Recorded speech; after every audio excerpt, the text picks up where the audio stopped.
Boa noite, amigos e amigas. É um prazer enorme estar aqui mais uma vez com vocês, dando prosseguimento ao nosso Mastership 2023, aqui hoje contando com o professor Estevam Bernardino. Um prazer também tê-lo como, além de um colega de trabalho, um amigo, um cara fantástico, uma pessoa com conhecimento e uma abertura, enfim, ímpares, né?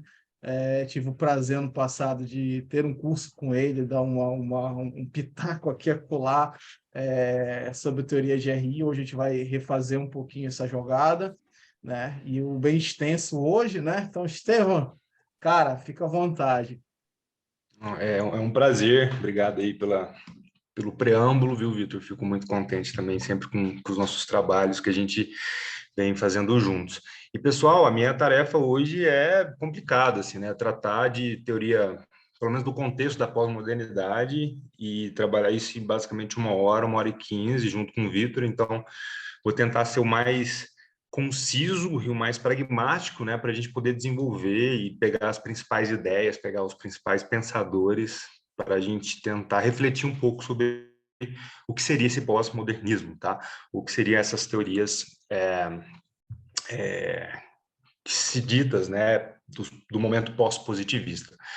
Então, aqui, o objetivo da aula, basicamente, então, vai ser abordar esses fatores macroestruturais, como a gente está comentando aqui, sobre a pós-modernidade. E dentro dessa pós-modernidade, a gente trabalha com várias, né, teorias de relações internacionais, mas a gente escolheu algumas, né? Então, a gente escolheu basicamente trabalhar com a teoria crítica e a teoria construtivista.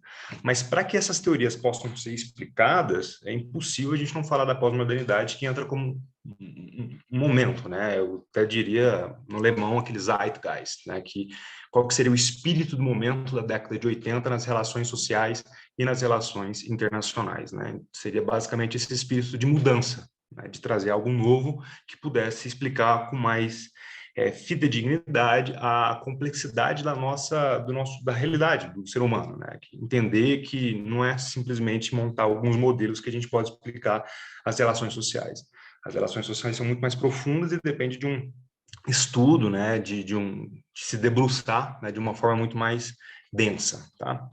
Então, eu começo com esse quadro, tá, para a gente só se situar, né, no momento em que a gente se encontra aqui. Então, dentro da evolução das teorias de relações internacionais, basicamente, a gente tem na década de 20 e 30, né, os principais teóricos, que são aqueles realistas e outros idealistas num termo mais pejorativo, mas a gente pode considerar os liberais, né? Num segundo momento, a gente tem um debate mais epistemológico, né, que vai tentar julgar a produção do conhecimento, como que o conhecimento é feito, e o behaviorismo vai ser um das teorias, né, que vão tentar explicar isso, e também, sobretudo, a escola inglesa, né, que a gente não vai entrar também nesse momento, mas um momento que a gente vai querer introduzir para vocês, imagino que vocês já tenham passado e tenham tido uma ideia sobre essa evolução da teoria de RI, é o terceiro debate, tá? Que vai ser... E eu não vou entrar também no conflito do que seria um debate, tá? Porque se a gente pensar nas relações internacionais, basicamente não houve seminários e conferências que autores iam lá debater, tá? Quando a gente fala de um primeiro, um segundo, um terceiro debate, é muito mais didático, mostrando que há autores né, que não concordam com a teoria de um, eles vão ficar rebatendo os conceitos, as teorias de cada um por meio de revistas, né? E o que acontece até hoje, basicamente. Então, nesse terceiro momento, que a gente está vendo que a partir da década de 80, há uma mudança muito grande, e não só em RI, tá? RI talvez seja uma das últimas das ciências sociais que sofre essa mudança. Isso começa da própria antropologia, da geografia, né, da sociologia. Há uma mudança no paradigma do modo de se pensar como a gente pode produzir conhecimento e qual que é o nosso objeto de estudo.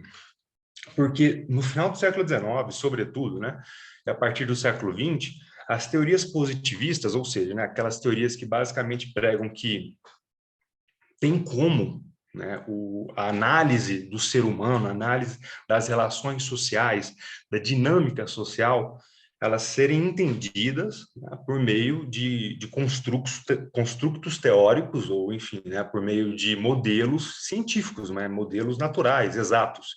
Basicamente, tem como a gente fazer uma equação para entender a relação humana. Isso seria um pouco, talvez, pueril, né? Talvez um pouco superficial para tentar entender o ser humano, que é complexo, né? Tem emoções, tem crenças, acreditam em mitos, então é muito difícil, né, a gente ficar só com um programa científico. E esses autores começam a falar, olha, a gente tem que desconstruir o modo como se pensa relações sociais e tentar trazer algo novo. Então, os positivistas acabam sendo confrontados por esses outros teóricos, né, que é essa corrente, que vão ser os pós-positivistas, tá certo? E o contexto da modernidade vem nesse pós-positivismo, tá? Vem a partir desse momento, né, caminhando junto com esses teóricos que querem fazer essas mudanças. A gente pode dizer que, basicamente, grande parte dos teóricos que iniciam essa empreitada, eles vêm da França, tá? E eles vêm combater exatamente aquele pessoal existencialista, que está na Alemanha e que também está na França. Heidegger, o Heidegger, como é que era o outro nome, gente? Me fugiu aqui. Enfim, eu vou lembrar os outros existencialistas, mas a gente tem o João Paul Sartre também. Não, eu digo o alemão, é o Heidegger e tem mais um. O Reimer, enfim, são dois alemães, né, que também eram existencialistas nesse momento, e eles pregavam, olha, que, acima de tudo, o que é mais importante a gente entender sobre a teoria existencialista é que a liberdade, né, é que comanda a ação do ser humano. Então, o ser humano tem total livre-arbítrio, né, e é daí que vem essa crise existencial, porque ele se encontra totalmente perdido, já que tem total livre-arbítrio para tomar suas decisões, ele se encontra nesse momento, né, de, olha, se eu posso tomar decisão e eu tenho que arcar com as responsabilidades, né, o meu próprio fim da minha vida é a minha existência, né? Não tem ninguém que pode me dar um manual, né? Eu não consigo seguir uma religião, não consigo seguir nada. E esses teóricos existencialistas, né, eles acreditam que o ser humano tem essa total liberdade. É claro que a teoria não se resume a isso, mas esse é o ponto principal que os pós-modernos vão pegar e vão combater. Porque esses pós-modernos vão falar assim, olha, pessoal, espera lá, a gente não pode falar que todo mundo tem livre-arbítrio, até porque a sociedade está aí, e a gente nasce numa sociedade, a gente é corrompido por ela de algum modo, e a gente tem que seguir regras, tem que seguir normas, tem que seguir instituições. Não tem como a gente falar que a gente é totalmente liberto, tá? Então, a gente tem que desconstruir um pouco dessa ideia de liberdade e entender que tem alguma coisa que comanda a gente, né? Que está por trás e que influencia nas nossas ações, tá? Do dia a dia. Então, essa é uma primeira rixa, né? Eu acho que é um primeiro momento de combate, né, que os pós-modernos vão fazer em relação aos existencialistas. E dois que vão se destacar bastante, né, como pós-modernos, é o Jacques Derrida e o Michel Foucault, dentre tantos outros, como o Saussure, tá? Como também o próprio Richard, né, o Richard François. Então, são teóricos do pós-modernismo que vão entrar contra essa ideia dessa liberdade total. O Jacques Derrida vai fazer vai construir teorias e conceitos realizando muito na parte da linguística, né, tentando entender a estrutura linguística para poder mostrar que há certos discursos que são moldados e que são feitos exatamente para convencer e para cercear a ação e a liberdade do ser humano. E ele vai falar dessa análise semiótica de desconstrução, ou seja, a gente tem que voltar um pé atrás, a gente tem que olhar para trás e ver que exatamente a gente não vai ter essa liberdade completa, né, como os existencialistas falavam. E o Michel Foucault ele vai trazer a ideia sobre poder e conhecimento, questionando a verdade. Porque tem muitas, nesse momento da conversão entre positivistas e pós-positivistas, muitas realidades, como Foucault falava, né, eram ditas como legítimas, eram tidas como legítimas. Então, essa é a pura realidade que a gente tem, né, e a partir dessa análise que determinado cientista social fez, por meio de experimentos científicos, é isso que a gente tem e é assim que vai sempre ser, né? E Foucault vai falar, olha, não funciona muito bem assim, porque a gente está vendo que tem muito discurso, tem muito argumento, né? Tem muito interesse por trás de algumas coisas que são ditas. E aí a gente vai ver mais para frente como que vai funcionar, sobretudo, o pensamento de Michel Foucault, tá? Então, no modernismo, a gente entende que vai ter uma única busca por uma sociedade perfeita, ou seja, vai ter um movimento positivista, né, tentando buscar aquela sociedade que tem um crescimento econômico, que tem uma condição política ideal, que tem uma condição social, né, compartilhada, né, enfim. E o pós-modernismo vai falar assim, olha, não são para todas as sociedades exatamente esse tipo de ideia, né? Essas ideias não são funcionais para todas as sociedades, porque há percepções e há interpretações do que seria ideal para determinada sociedade, para determinado povo, né? Para determinada comunidade. Tá? Então, a gente tem que analisar o contexto, a história, tem que analisar exatamente a dinâmica de vida, tá? De determinada população, de determinado país, enfim. Isso depende do objeto que vai estar sendo analisado. O que então, a gente pode entender? Que o pós-modernismo vai relativizar. Tá? Vai relativizar algumas verdades que eram ditas no passado e eu falar assim, olha, a gente pode rever isso aqui porque não necessariamente a verdade ela se apresenta dessa forma, tá? Então, a gente vai falar algumas características agora dos pós-modernos, antes de entrar no Foucault. Então, o que os pós-modernos eles vão ser contra? Vão ser contra o conhecimento objetivo do fenômeno social. Isso quer dizer o quê, né, pessoal? Quer dizer que não tem como a gente olhar para um fenômeno social, e a gente não está falando de exatas, a gente não está falando da biologia em si, a gente está falando de um fenômeno que advém das humanidades, tá? Então, não tem como olhar para um objeto social e falar assim, eu tenho certeza completa disso, porque sempre quando você vai estar fazendo uma análise, vai estar sendo uma análise por meio de uma perspectiva teórica, que seja sua, que seja de outro autor, tá? Que tem que levar em consideração contexto, história, cultura, como a gente tem falado. Então, não tem como a gente olhar objetivamente para as relações sociais, tentando encontrar um resultado que 2 mais 2 é 4. Né? A gente não vai conseguir esse resultado final. A gente consegue interpretar de uma forma mais legítima e coesa a partir de teorias, né, de conceitos que possam ser aplicados naquele momento. Mas dizer que uma teoria social vai servir para, né, sei lá, vai servir para o resto da vida, seria um pouco audacioso, né? E os pós-modernistas também entram, né, em contradição, eles ficam bastante ávidos, né, para falar que são contra metanarrativas, né, ou seja, qualquer tipo de teoria ou qualquer tipo de discurso que consiga explicar tudo e todas as coisas, tá? E a gente pode fazer uma crítica exatamente que o Richard Ashley, que vai ser um dos autores de Relações Internacionais que a gente vai trabalhar, ele vai falar assim, olha, o realismo tenta fazer isso, né? O realismo ele tenta exatamente construir uma teoria, ou seja, quando a gente fala de teoria, né, a construção teórica, ela sempre tenta prever, tá? Porque senão não faria sentido ser uma teoria. Normalmente, quando a gente fala da ciência ou da filosofia do conhecimento, a teoria sempre tenta prever alguma coisa que o objeto de estudo pode trazer para a gente, né? Então, tem que ser algo que a gente consiga olhar, né? E que a gente não tem nesse momento, mas a gente consegue prever porque vai ter padrões. E o neorrealismo vai basicamente tentar fazer isso, tá? E eles vão ser contra isso, porque isso depende muito da hermenêutica. Significa o quê? Isso depende muito do contexto, né? Depende muito da população que está se olhando, depende muito do contexto econômico, social, político, tá? Então, falando, não tem como você simplesmente falar que o mesmo sistema de relações de estados do Ocidente, entre, sei lá, Estados Unidos e Jamaica, é a mesma coisa da Índia com Burkina Faso, aqui próximo da África, por exemplo, tá? Então, não tem como a gente falar que essa teoria serve para todo mundo, tá bom? O Richard Ashley, como eu falei, que vai ser um dos principais teóricos pós-modernos, que vai estar nesse contexto, ele vai entrar com a ideia de desconstruir as narrativas que afirmam prover acesso direto à verdade, que seriam essas metanarrativas no caso.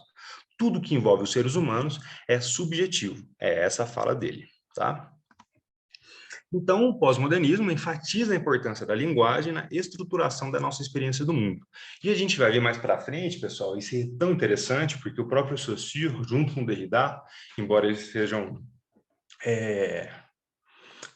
enfim, eles discordem, né, entre eles, né, de algumas teorias que ambos propuseram, né, no passado, a questão dessa linguagem é que tudo muda, né? O significado muda, né? A gente não consegue entender a realidade por si só, porque a nossa linguagem, a gente dá o significado para o objeto, tá? Então, por exemplo, no pós-modernismo, Derrida ele fala bastante, que a gente não conhece quando a gente, sei lá, pega uma caneta. A gente não conhece a caneta em si, porque o que a gente faz é aplicar um significado à caneta. Então, a gente só conhece esse processo de significado, tá? E aí Lacan, por exemplo, na psicanálise é falado, né, do significado e do significante. Mas isso aí a gente não vai entrar porque eu não quero confundir vocês. O lance é, a gente não conhece os objetos porque tudo vem da linguagem, tudo vem de um discurso, tá? E mesmo quando a gente fala de ciência, pessoal, e ciências exatas ou da própria ciência natural, né, biológica, enfim, há também um interesse político e econômico por trás, tá? Da escolha do objeto de estudo. Um outro exemplo que eu gosto de salientar aqui, o Covid, né? A gente, em 2 anos, conseguiu a vacina do Covid. E por que em 2 anos a gente não conseguiu sei lá, a vacina da AIDS, da cura do câncer? Porque não teve uma mobilização financeira, econômica, social, política para isso. E por que o Covid teve? Porque trouxe uma comoção internacional, não só, né, intuitivamente pensando, pelas mortes, né, obviamente, mas também pelo interesse econômico, né, porque quebra-quebra, interesse político, né. Então, assim, a gente entende que até a própria escolha de um objeto científico, tá, ela também está permeada por subjetividades, por interesses econômicos, políticos, seja quais forem esses interesses, que a gente tem que tomar em consideração também, tá? E é isso que os pós-modernos já estavam falando na década de 80. Então, significados não são inerentes às coisas, como eu acabei de dizer, ou às ações em si mesmas, pois são criados por palavras ou por suas relações com as demais, de modo que a linguagem produz a realidade social ao longo do tempo. Tá? Essa linguagem é dinâmica. Né? A própria linguística dentro da letras fala isso, né? Que a língua é dinâmica, a língua vai mudando. Tá?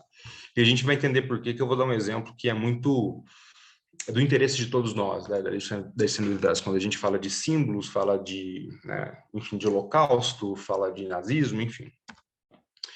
Então, aí eu pego alguns trechos, né, do próprio professor Nogueira, e as referências vão estar para vocês no final do slide, quem precisar do texto, enfim, pode conversar comigo depois. Eu coloco aqui, o esvaziamento do conteúdo moral da reflexão sobre a ação humana estava associado às atrocidades dos regimes totalitários e à opressão e à alienação das sociedades industriais modernas.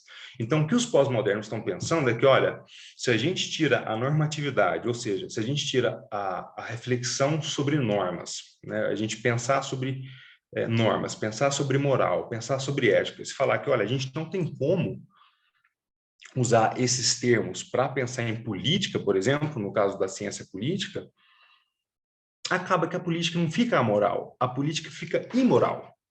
Vale tudo, né? Então, uma vez que a gente não pensa nessas relações, como eu posso dizer, né, umas relações mais intrínsecas do ser humano, dessa reflexão filosófica, né, desse modo de ser que a gente opera por meio de ética, a gente opera por meio de moral, as nossas condutas diárias estão ligadas a esses termos, né? Como que a gente não vai pensar em política nesses termos também? E uma vez que a gente isenta a política, por exemplo, da moralidade ou da ética, né, os pós-modernos pensando, eles pensam dessa forma, né, eles falam assim, então aí acaba que a política fica, não, ela não fica amoral, ela fica imoral, vale tudo, tá? Então eles falam, tem que trazer esses elementos e considerar esses elementos também, porque fazem parte das relações sociais, fazem parte das relações humanas, tá? Um outro trecho que eu coloquei aqui, a postura dos pós-modernos representa uma resposta e um ataque à ansiedade cartesiana. Isso aqui, para mim, é quase um resumo, né? O ser humano tem ansiedade e aquela vontade de descobrir o que é incerto, né? Ele tem medo do que é incerto, essa é a realidade. E como que ele vai suprir esse medo do que é incerto? Ele vai buscar certezas e um ponto fixo. E como que ele pode buscar isso? Por meio de teorias e modelos científicos. Só que ele tenta pegar esses modelos científicos e aplicar às relações sociais, que muitas das vezes, né, não são compatíveis. Tem suas funções, mas jamais pode te dar a completa realidade, ou, né, a completa versão da realidade, utilizando somente modelos. tá? Então, como eu disse desde o início, os pós-modernos acreditam que tem que ser, outros fatores devem ser estudados conjuntamente.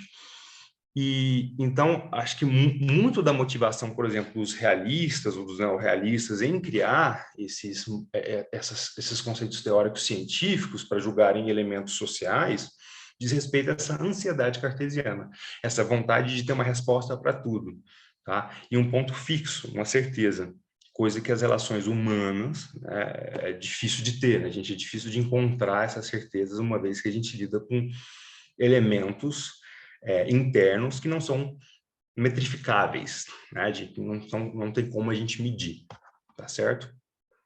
E ainda eu coloquei, a ambição das teorias dominantes de RI é alcançar o mesmo rigor das ciências naturais, é como a gente está discutindo. Então, a guerra, a segurança do Estado, a balança do poder, a cooperação na anarquia, a interdependência, todos os termos que a gente já vem estudando, né? Quem já pega a teoria de RI desde o início, estão intimamente relacionados às escolhas epistemológicas do positivismo. Isso significa o quê, pessoal? Que o modo da gente pensar o mundo é um modo positivista. E o modo como a gente pensa um sistema internacional, as relações entre os países, né? Como que um entra em guerra, um faz cooperação, como que existe um equilíbrio de poder entre determinados países numa região. Tudo isso, todos esses termos, esses conceitos, são originados desse pensamento positivista. Ou seja, a gente não sabe pensar RI ou ciência política fora disso, porque são essas teorias que sempre dominaram, tá? E a gente não consegue pensar isso diferente. O que acaba, né, no final, né, como consequência, que a gente tende a entender que essa é a verdade, essa é a realidade. E os pós-modernos vão falar assim, não, isso tem que ser desconstruído. Quem disse que nas relações interestatais não pode, os estados não podem se relacionar de forma diferente, né? Sem utilizar exatamente esses termos? Porque da mesma forma que a teoria vai sendo criada a partir da vivência da prática, a prática também vai influenciando a forma como a gente vai fazendo teoria, tá? Então, ao longo do tempo, a teoria vai criando um arcabouço tão forte que aquela entra naquela ideia da teoria da predestinação, né? A gente está predestinado a sempre estar em conflito, a gente está predestinado ao fim dos tempos, porque isso é o que a gente já espera, né? Isso é o que basicamente a teoria realista prega e que os pós-modernos vão falar, olha, tá errado isso aí. A gente tem que desconstruir essa ideia a construir algo que a gente consiga ter de diferente, tá? Nas relações internacionais ou nas ciências sociais como um todo. Tá? Construir novos termos, um discurso, né, novo. E aí, quem vai poder nos ajudar muito a pensar sobre isso é Michel Foucault, né? E Michel Foucault, ele entra, e eu tirei alguns trechos também da obra dele, e ele entra com dois conceitos importantíssimos que são conhecimento e poder. Tá? E ele explica por que a realidade que a gente conhece hoje, essa realidade positivista, tá? Essa tentativa de tornar as ciências sociais pragmáticas, tá? Por que e como ela vai ser construída. Então, ele tenta explicar isso por meio de conceito e poder, de conhecimento e poder. O que ele entende como poder não é só um poder material bélico, tá? Aquele poder de coerção que vai e invade e toma conta e aprisiona o seu corpo, no caso de, né, enfim, pode te matar, enfim, esse tipo de poder que infringe o seu corpo, né, não é só o único que ele pensa, tá? O Foucault, ele vai além quando ele fala de poder, ele fala que poder não é só, não está só em um lugar, não está só no Estado. Poder, para ele, está em todos os lugares, tá? O poder, então, ele é dinâmico e tem uma capacidade de se transformar ao longo do tempo. O que eu estou querendo dizer com isso?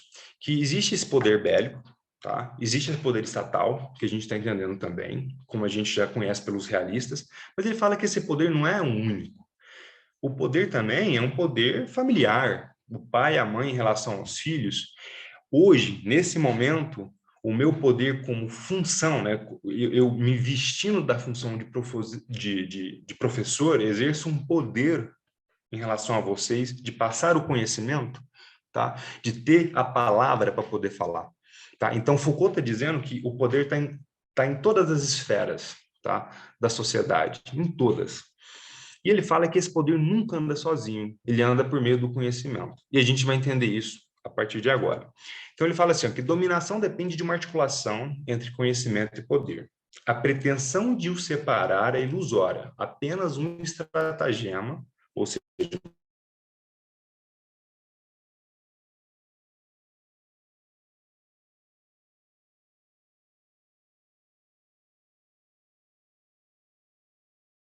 Acho que travou a internet dele, não, pessoal? Vocês estão conseguindo ver aí?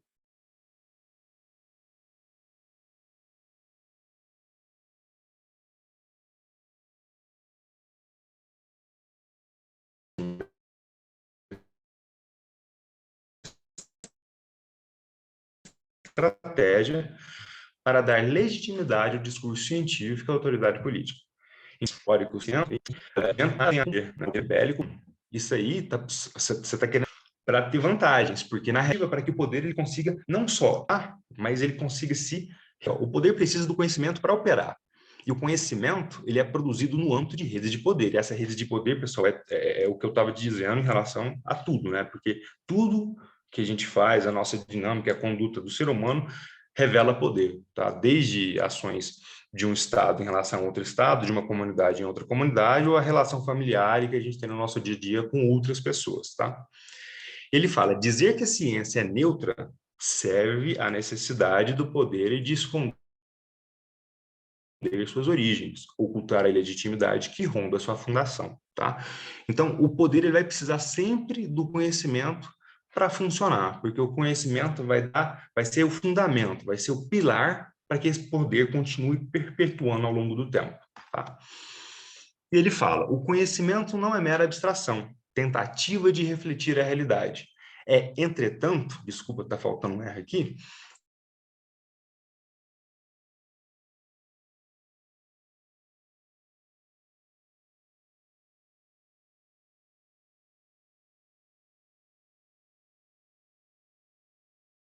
objeto, operacionalização, mecanismo de produção de verdade em um determinado regime de poder, sendo institucionado, pode tocar nisso. Ele fala, olha, jurídica, tem lei de trânsito, tá? tem leis que ajudam a administrar as condutas humanas ao longo da vida. Tá?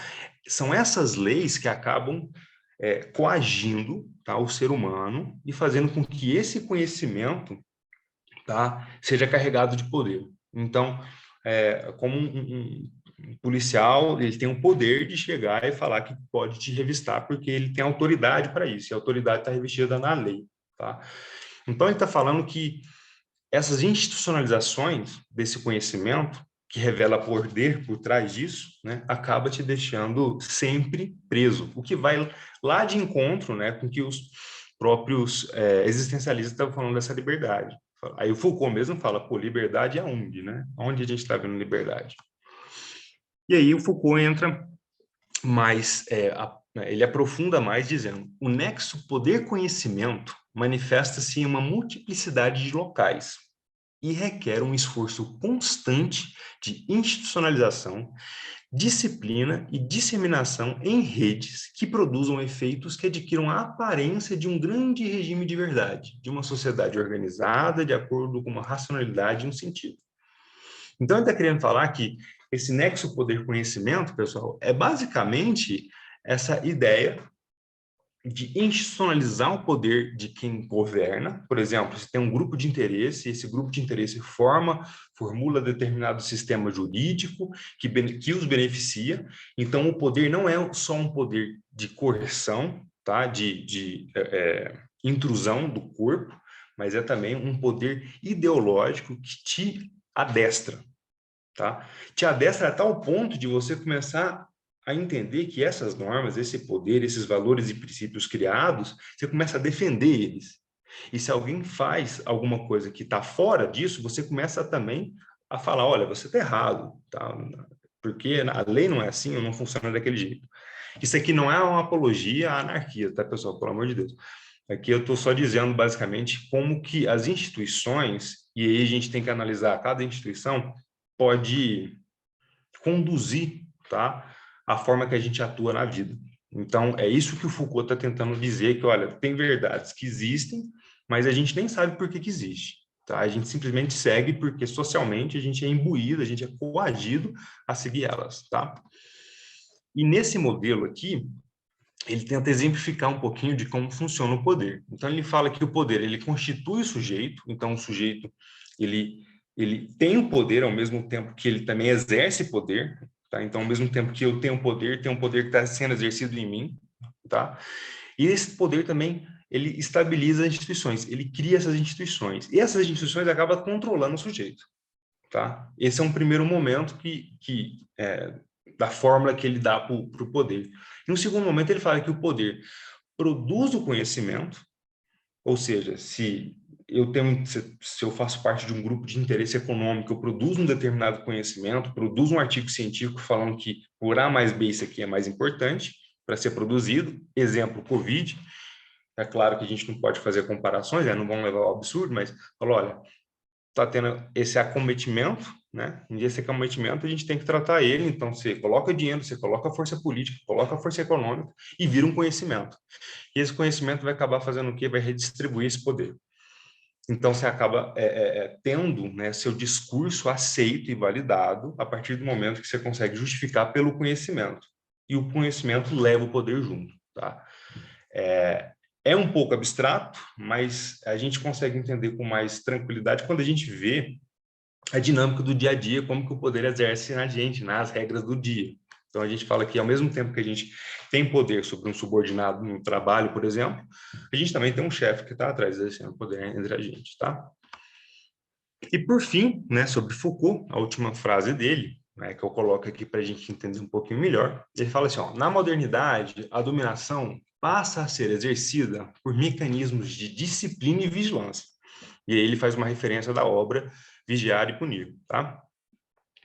Mais sofisticados e eficazes, pois o nexo poder-conhecimento produz sujeitos que internalizam as normas e os códigos morais que os tornam indivíduos socialmente funcionais. E essa é a parte mais interessante, porque ele fala que, da mesma forma que determinado regime, se for um regime autoritário dentro de um país, ele acaba produzindo normas, né, produzindo leis, regras e princípios e valores a serem seguidos, né? O indivíduo, ele nasce nessa sociedade, ele cresce com esses valores e ele reproduz esses valores. Então, defendendo exatamente esse regime, seja autoritário ou não, enfim, ele acaba reproduzindo esse poder-conhecimento, o que Foucault chama, né, ao longo do tempo. E ele se torna um indivíduo funcional, ou seja, ele nem questiona mais se esse regime faz sentido, se o sistema implementado político que ele vive nesse país faz sentido. Ele não questiona, porque para ele é dado como certo, tá? E aí ele vive, né, como um indivíduo socialmente funcional. Ele acaba sendo funcional porque ele entra nas regras do jogo e assim tem que ser, tá? E no final, Foucault ainda comenta, né? Criam-se, portanto, corpos dóceis, né? Que eu acho que é a expressão mais fidedigna da sua obra, assim, né? Quando ele fala de corpos dóceis, exatamente aquele corpo que aceitou, tá? O poder conhecimento, e eu digo aceitar não por uma submissão, mas por uma ignorância, por uma falta de conhecimento, talvez de tentar entender a realidade, simplesmente aceita e reproduz, tá? É isso que Foucault tenta mostrar para a gente. E aí a gente vai ver um pouco, né, agora mudando para RI, como que esse conhecimento de poder, essas ideias de poder, de conhecimento, né, e a ideia de criticar essas teorias positivistas, como que alguns autores que estão na área da ciência política e da área das relações internacionais trabalharam com essas nomenclaturas, né, com esses conceitos. E um deles é o próprio Richard Ashley, que eu havia citado basicamente no nosso primeiro slide.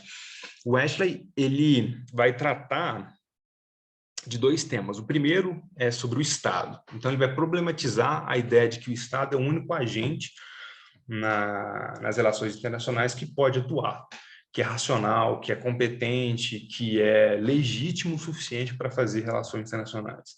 Tá? E isso vai ser não só ele, né, como um autor pós-moderno, mas muitos dos teóricos pós-estruturalistas, pós-coloniais, enfim, vão trazer esses elementos. No próprio direito internacional público, a gente vê isso, né, na década de 80, 90, dizendo que não só Estado é um sujeito de direito internacional, indivíduo também o é, organizações internacionais também o são, né, e há tratados que vão legitimar isso. Mas não é o nosso escopo. O que o Ashley vai falar de fato é que, olha, só o Estado não dá para ser considerado como único agente nas relações internacionais. Ele fala que a gente tem que mudar, né, que não dá para ser assim. Então, peguei uma frase da obra dele, ele fala assim, ó, devemos avaliar as teorias de RI como discursos de poder ou modos de interpretação, sem os quais o poder não pode ser exercido e não como representações de um mundo real externo a esses discursos. Isso aqui, pessoal, é interessante, porque quando a gente está falando de discursos de poder ou modos de interpretação, basicamente a mesma argumentação que a gente estava vendo de Foucault, né? Ele vai falar que, olha, não tem como a gente fazer uma teoria de RI, tá? Ele está basicamente falando, não há uma teoria de RI, porque não há o que se prevê em relações internacionais, há o que se interpretar. A gente pega um objeto, a gente pega um evento, tá, internacional e a gente analisa aquele evento e vê se ele tem algum tipo de recorrência. Mas aquela ansiedade cartesiana é tanta que a gente tenta fazer teorias de RI com modelos científicos pautados na natureza ou na área das exatas para tentar dar uma previsão do que vai acontecer, tá? E onde o neorrealismo ele acaba sendo bastante criticado é que ele não prevê que a Guerra Fria acabaria do jeito que acabou, sem nenhum tipo de conflito, uma terceira guerra mundial. Simplesmente a União Soviética degringolou sozinha, dissolveu, tá? Então, ele fala, aí ele critica, como que a gente vai falar de teoria, né, em ciências sociais? Essa teoria que consegue prever, essa é a crítica, né? Então, Ashley, ele comenta, ao delimitar o mundo entre o internacional e o doméstico, as RI contribuem para ou seja, as relações internacionais, né, contribuem para a constituição da política moderna em torno do eixo soberania-anarquia, tá? Então, se eu falei para vocês que tinham dois pontos principais de Ashley, que ele vai primeiro questionar que o Estado vai ser o único agente de RI, o segundo ponto que ele vai questionar é que quando você fala do Estado, você cria uma clivagem, tá? Você faz basicamente, você entra num discurso binário. Ou é preto e branco, ou é positivo e negativo, ou é 880. E como que a gente vai traduzir isso nas ciências sociais e nas RI? Quando a gente está falando de Estado, a gente está criando uma separação entre o que vive dentro do Estado, ou seja, o que é interno, o que é doméstico, e o que está fora. E essa prática, pessoal, é uma prática que acaba condicionando a conduta de todos os estados e de quem pensa relações internacionais, tá?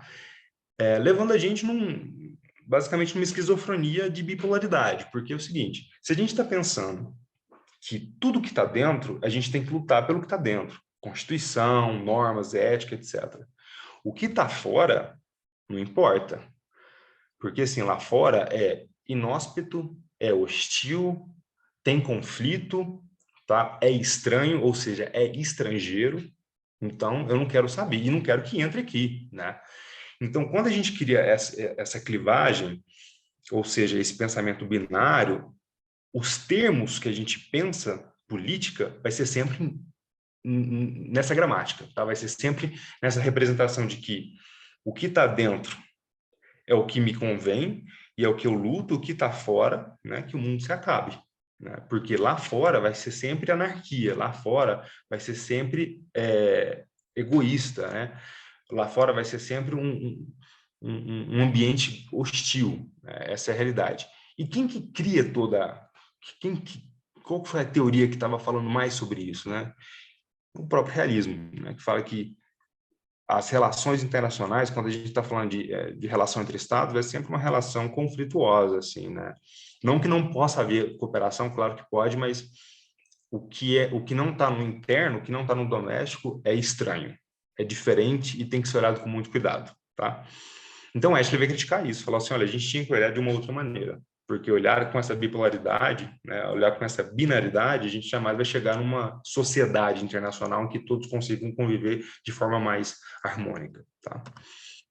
E aí, Ashley fala: a modernidade só é compreendida por meio dessa construção de um espaço soberano em um sistema anárquico, né, que é a crítica dele. Ele fala, olha, a modernidade, que tem esse pensamento positivista, ela só consegue ser entendida, a gramática que ela usa é só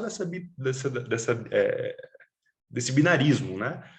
É um espaço soberano, um sistema anárquico. Se você tem um espaço soberano, que está ligado ao espaço internacional, o espaço interno é de subordinação, ou seja, o Estado acaba subordinando a sociedade civil, né? Um sistema anárquico, então, cada um por si, um sistema hostil. Então, a modernidade ela só vai entender, ela só vai explicar as relações internacionais por meio desses conceitos, tá? Dessas nomenclaturas. E, no fim, entrando para o final dos conceitos de Ashley, né, e aí eu vou dar alguns exemplos que eu acho que eu consigo materializar para vocês essa ideia. Ele fala assim, ó: a busca da liberdade, da autonomia, com valores e propósitos comuns, só ocorre dentro do Estado, em que os perigos da anarquia são afastados por meio da constituição de um poder acima do qual não paira nenhum outro. Ou seja, o que ele está querendo dizer aqui para a gente, pessoal, é que se a gente pensar as relações entre estados por meio do realismo e por meio desse conflito de que o que está no internacional, do que está no estrangeiro, é sempre hostil e tendente ao conflito, a gente jamais vai ter uma sociedade internacional pacífica ou harmônica. A gente jamais vai construir uma comunidade. E se apeguem a esses termos que eu estou dizendo. Eu não estou falando de um sistema internacional em que quase nenhum Estado entra em uma relação. Eu estou falando de uma sociedade em que eles possam compartilhar normas, ou de uma comunidade, mais denso ainda, né? Que eles possam compartilhar princípios, valores, né? Em que a guerra acaba sendo uma opção muito distante. Então, o que o Ashley vai propor, falou, olha, se a gente continuar pensando só dessa forma, e se as teorias de relações internacionais forem desenvolvidas somente com o arcabouço positivista, não faz sentido nenhum a gente pensar numa sociedade internacional, tá? Nunca vai ter.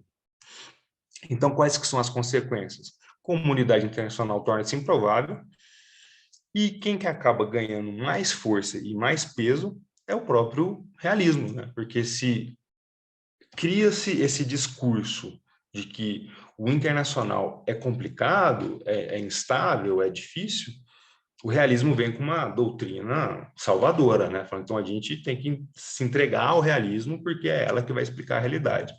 Mas, de novo, essa realidade para os pós-modernos é uma realidade construída, porque beneficia alguns, tá? Para chegar onde as grandes potências chegaram hoje, elas precisaram de fazer o que fizeram e sustentam esses argumentos, tá? E aí a gente vai entrar em outras críticas que eu não posso estender tanto assim, tá? Então, a proposta de Ashley vai ser basicamente desconstruir esse discurso, tá? E tentar questionar essas dicotomias entre anarquia, soberania, guerra, paz, o cidadão interno e o estrangeiro, a identidade nacional e a diferença, enfim, é basicamente isso que o Ashley vai fazer. E para não deixar, né, assim, eu queria trabalhar mais o Walker, mas, enfim, pelo tempo não vai ter como, o Walker ele vai falar que, olha, também é um teórico das relações internacionais que se encaixa nesse período do pós-modernismo, ele vai falar, olha, a leitura realista, né, de clássicos da teoria política, como Tucídides, Maquiavel e Hobbes, é uma tentativa de estabelecer uma linhagem intelectual que dê credibilidade à ideia de que o pensamento e a prática da realpolitik estão enraizados na tradição ocidental. Esse é um trecho da obra do Walker. O que ele está comentando, então? Que não só o realismo deturpa a realidade, ou seja, deixa a realidade muito infantil, né, muito superficial, ao fazer esses modelos muito bem encaixadinhos. Não só isso, mas também eles utilizam de autores clássicos da antiguidade, da idade do iluminismo, né, da idade pré-moderna, para justificar e corroborar suas ideias.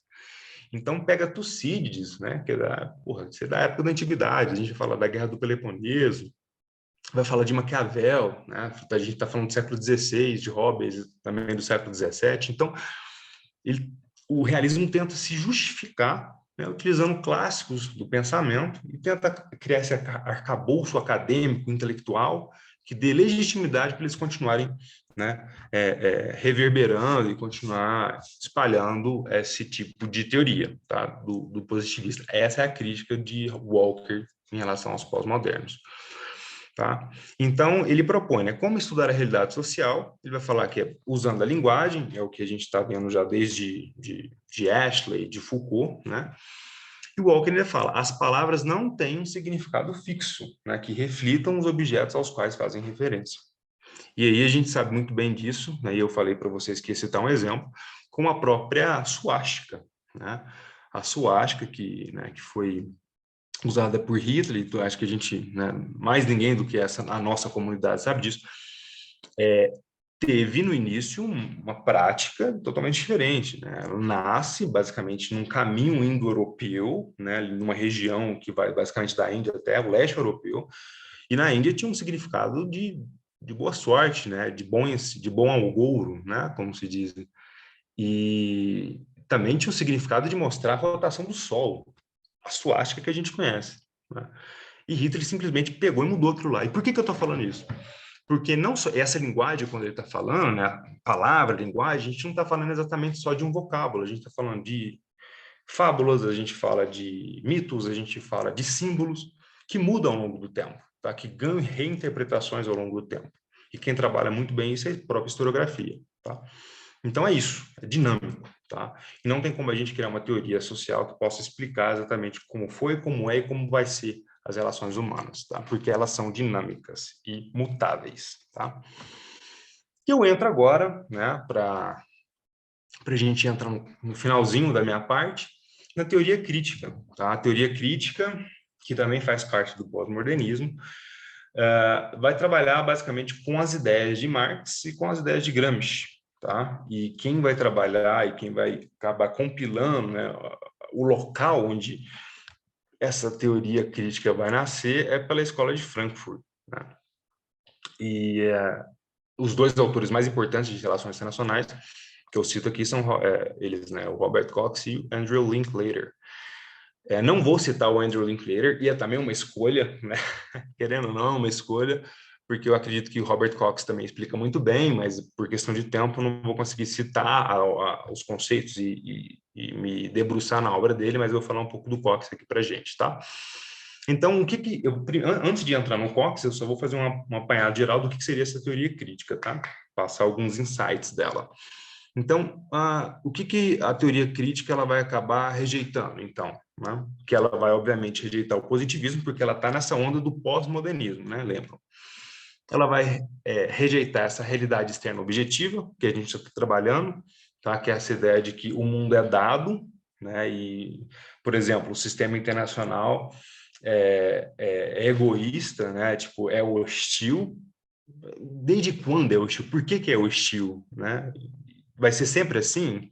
Né? Esse é o questionamento.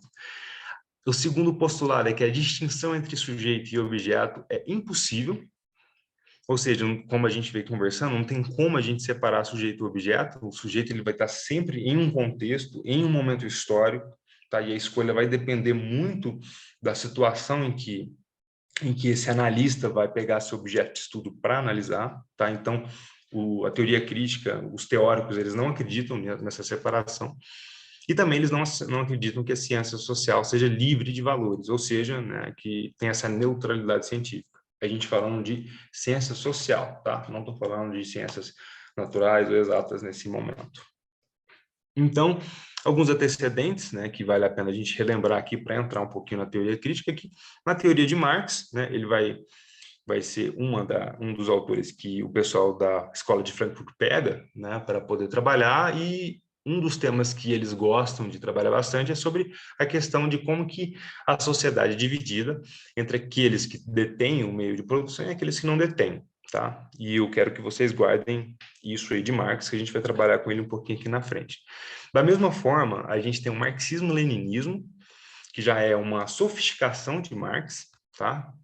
Em que Lenin vai, né, reler o trabalho de Marx e vai propor essa oligarquia do capital financeiro, ou seja, essa hegemonia do capital financeiro que vai se dar basicamente quase como uma articulação internacional, né? Então, o capitalismo é um sistema que vai dar propulsão basicamente ao capital financeiro, ou seja, todos aqueles donos de oligarquias financeiras para poder, né, enfim, controlar e ter o maior retorno, né, econômico e financeiro possível. É basicamente isso.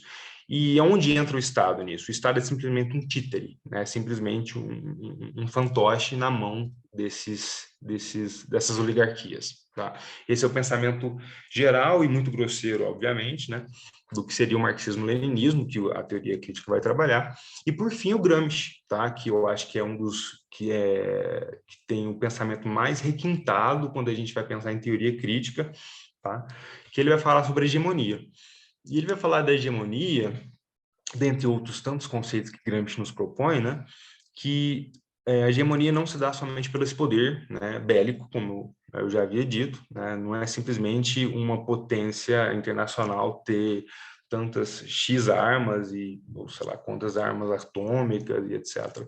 Não, o poder se dá muito também somado às ideias, à criação das instituições. O que a gente retoma um pouco do que Foucault trabalhou, tá? E que também Foucault leu Gramsci, né? Então, a gente está tendo uma linha de raciocínio, né? Um fio condutor interessante aqui. Então, eu falo que a hegemonia, ela se perpetua no sistema internacional não exatamente de acordo com Gramsci, né? Mas de acordo com Cox, lendo Gramsci, né? Ela se perpetua por meio das ideias, né, que dá a força, que dá a estabilidade e a sustentação, né, para que esse poder seja exercido ao longo do tempo, né? Então, quando a gente está vendo nos Estados Unidos, por exemplo, né, um exemplo meio chulo aqui, mas, enfim, muito didático. Estados Unidos ele é um país extremamente rico, né, poderoso, com muitas armas nucleares, enfim, com um exército muito, muito influente. Só que ele não deixa de produzir cinema, ele não deixa de produzir cultura, ele não deixa de produzir arte, tá? E isso acaba afetando e controlando a ânsia e para qual lado as outras nações vai se direcionar, tá? Então, é aí um pouco do que Gramsci está dizendo. Tá? Então, alguns pontos importantes que eu cito da teoria crítica é que o comprometimento normativo do estudioso não pode ser ignorado, né? Pois está inserido em um contexto histórico, cultural e social particulares. Como a gente está vendo, sujeito e objeto, impossível de separar para esses teóricos. Além disso, por ser produzido, né, pela perspectiva social do analista, o conhecimento sempre revela, e ele fala, né, os teóricos falam, revela tendências conscientes ou inconscientes, né, com relação a interesses, valores, grupos, partidos. Então, assim, as escolhas não tem como serem escolhas basicamente fora de contexto. Você não tem como você sair do contexto e falar, poxa, eu vou estudar esse objeto de estudo aqui. Não, você tem um interesse, ou alguém te financia, né, te dá dinheiro para fazer a pesquisa, ou tem um interesse familiar, enfim, sempre tem um interesse subjetivo. É o ponto que os teóricos críticos querem colocar, né? Então, a teoria crítica ela acaba analisando então os estados e os sistemas de estados, bem como enfoca o poder e a dominação no mundo, tá? E vai ser a finalidade política dessa teoria, vai ser basicamente libertar a humanidade dessas estruturas opressivas, tá? Olha essa linguagem muito mais próxima do marxismo, né, pessoal? Da política e das economias mundiais e da economia mundiais que são controladas por poderes hegemônicos, tá? Então, a finalidade da teoria crítica é basicamente olhar para essas teorias positivistas que a gente tem comentado aqui, né? E falar, olha, assim não vai dar, porque são teorias que estão beneficiando um grupo de interesse, tá? E esse interesse, esse grupo, né, exerce poder e dominação no mundo. Então, a única forma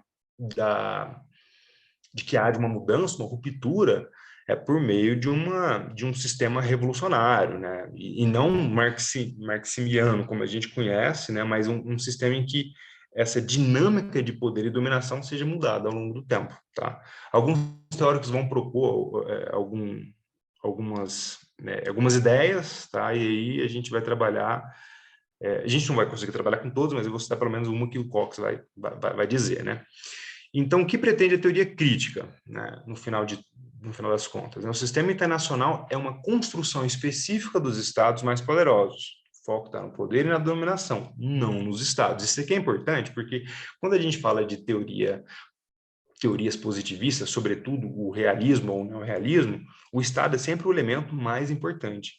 Para a teoria crítica, o mais importante está no poder e na dominação que determinado grupo, que determinada classe exerce. O Estado é só um mecanismo para que esse poder e essa dominação sejam exercidos, tá? Segundo ponto, o que a teoria pretende, né? A crítica pretende ser revolucionária.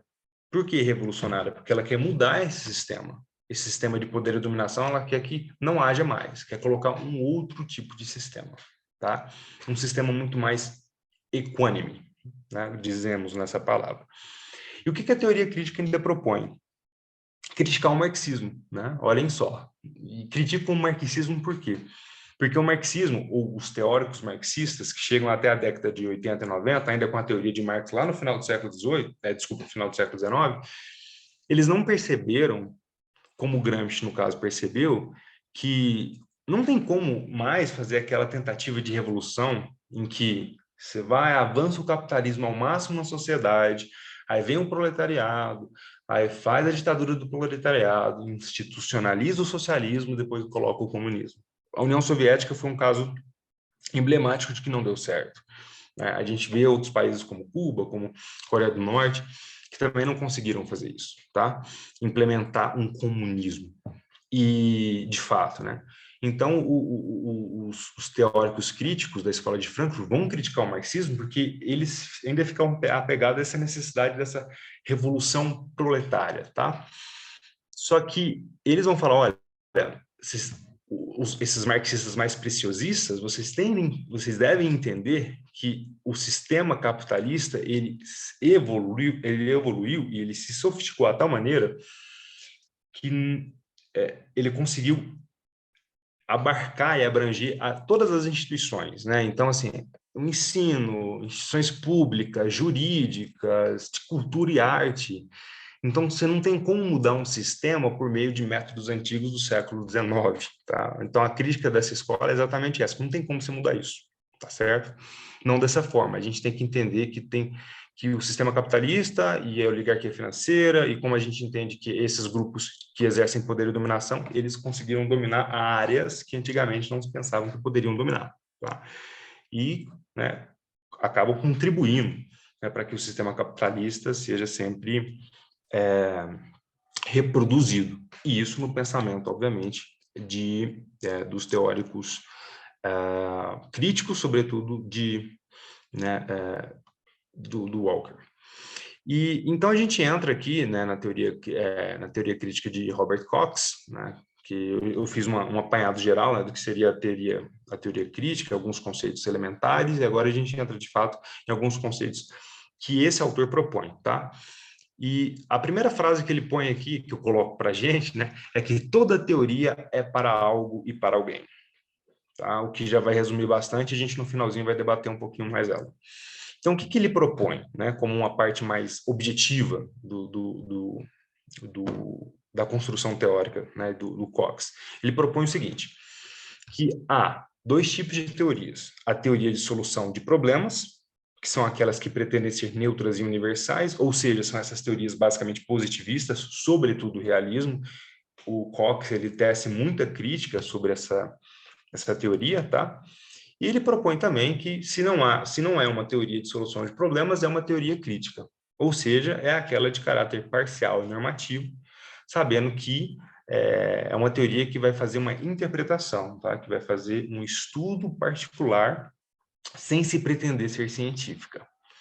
Significa o quê, então? Qual que vai ser o objetivo, então, dessas teorias de solução de problemas? Né? Então, se ele divide as ciências sociais basicamente em dois momentos, né? Ou não posso colocar as ciências sociais, mas vamos fechar um pouquinho aqui. Se ele coloca as relações internacionais entre teorias de solução de problema e teorias críticas, né? Se a gente pensar um pouco no que a gente conversou no início da aula, entre teorias positivistas e pós-positivistas, tá? Então, qual que vai ser o objetivo dessas teorias de solução de problema? eu coloquei aqui, produzir conhecimento especializado para solucionar problemas que comprometam o desempenho do sistema. De acordo com os realistas, pessoal, há possibilidades, né, na teoria realista, no neorrealista, de que haja anomalias na teoria. Por exemplo, o caso, né, da dissolução da União Soviética, do final da Guerra Fria, acabar do jeito que acabou, sem guerra, sem uma terceira guerra mundial, foi foi uma anomalia, desculpa. E até o próprio termo, eles utilizam termos científicos, né? Anomalia normalmente é utilizado muito na física, né, para explicar tempo e espaço, né, para explicar a interação de buraco negro, as anomalias, né? Então, eles não querem mudar o sistema, né? Essas teorias de solução de problema, eles querem resolver um problema específico. Se há uma anomalia, tá, nesse sistema, então vamos lá, vamos entender, interpretar e resolver. Tá? No caso da teoria crítica, ao contrário, né? Falou assim, olha, o sistema está errado. Então, o problema é um problema ontológico, um problema epistemológico, de como esse sistema foi criado. Não é o que ele exatamente gera como efeito, mas é como ele foi criado. Tá? Então, eu coloco aqui, né, algumas outras características, né, da teoria de solução de problemas. Toma o mundo como ele é, né, com suas relações de poder, instituições, ou seja, aquela ideia de que o mundo, o sistema internacional é anárquico, aquela ideia de que os países os estados são soberanos e egoístas, né, tendentes ao conflito, e é assim, e vai ser sempre assim, tá, nas teorias de solução de problemas. Um segundo ponto é que não questionam se os problemas estão relacionados às características intrínsecas da sociedade, tá? Então eles não estão questionando o sistema. E, por fim, é de que essa transformação da ordem não é uma alternativa para corrigir desequilíbrios estruturais, né? Então, não tem como mudar uma teoria que se pretende explicar, né, que pretende explicar a realidade, que pretende falar que o futuro vai acontecer X, Y, Z, né, quando a gente está trabalhando sobre ciência social, está trabalhando sobre humanidade. Então, a teoria crítica, né, essas teorias de solução, desculpa, a teoria de solução de problema, ela vai falar que, olha, não tem como a gente mudar o sistema, porque o sistema é assim, vai sempre ser assim, tá? E aí vai ser a crítica, né, gigantesca, vai ser a crítica maior do Robert Cox, tá? Então, as características da teoria crítica vão ser, então, um caráter relativamente histórico, desculpa, um caráter relativo historicamente situado, tá? Então, eles entendem, né, que não tem essa pretensão de fazer uma ciência social que esteja vinculada com elementos da natureza e que possa explicar ao longo do tempo, né? Então, outra característica é a realidade em constante mudança. Eles entendem também que os fenômenos são inconstantes, tá? E eles entendem também que pode se transformar a realidade, tá? Também atualizam seus conceitos ao longo do tempo, ou seja, né, não se estagnam, como, por exemplo, o marxismo se estagnou, né, ao longo do tempo. Então, a teoria crítica, ela avança, né, sobretudo com os estudos de Gramsci, dizendo que, olha, se sofisticaram um modo pelo qual as ideias são passadas, são construídas, né, e a dominação e o poder acaba se perpetuando de forma mais silenciosa. Tá? Uma quinta característica que eu coloquei não pretendem ter neutralidade científica, como a gente já está discutindo, e, por fim, né, procura identificar alternativas à ordem vigente. São sempre, essas teorias críticas são sempre críticas a quem? Né? Críticas exatamente à ordem que tá implementada, ou seja, naquela teoria situacionista, no caso, tá bom? Qual a teoria Cox critica, né? Então ele vai, como eu disse, ele vai tecer muitas críticas ao realismo e ao neorrealismo, né? E vai considerar todas essas teorias, e não só essas duas, né? Mas também as teorias positivistas como teorias de solução de problemas, tá? E por quê?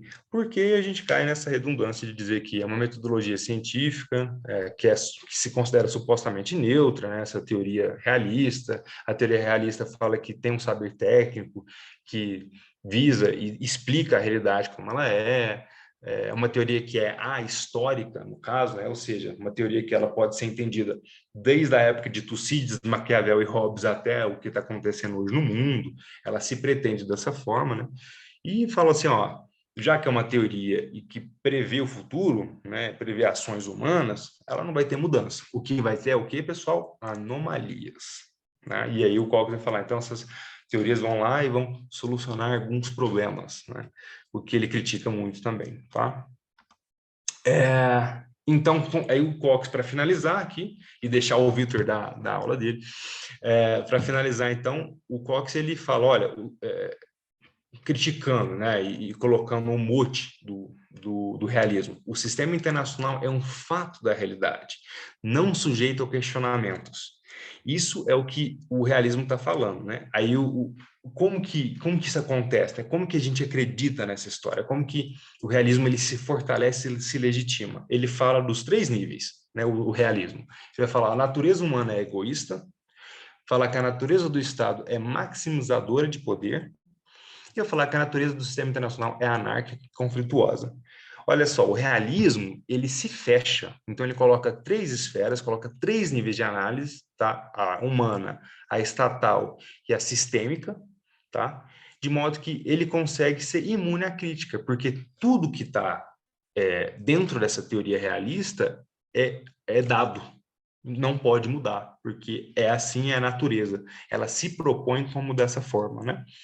E o qual que você fala, pô, não tem jeito, né? Não tem jeito a gente trabalhar desse jeito, porque são outros termos, não tem como a gente acreditar que a natureza do humano é egoísta e por que que é, né? Por que que todo Estado tenta maximizar o poder? Por que que a gente fala, então, que o sistema internacional é sempre anárquico e conflituoso? Teria que mudar e desconstruir essa gramática, tá?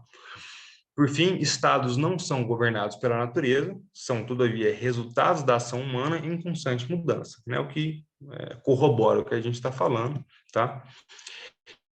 E eu vou finalizar aqui, porque senão eu vou passar muito do tempo, só explicando basicamente como que o Cox ele entende esse processo do Gramsci, né, de como que essas hegemonias, esses poderes vão acontecendo e vão se perpetuando ao longo do tempo.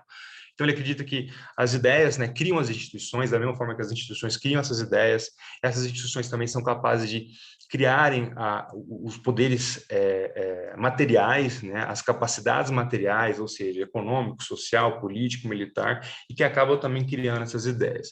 É um movimento de co-constituição, e que o Vitor vai falar agora para a gente, basicamente, de como que funciona essa co-constituição, né, na teoria do construtivismo, tá?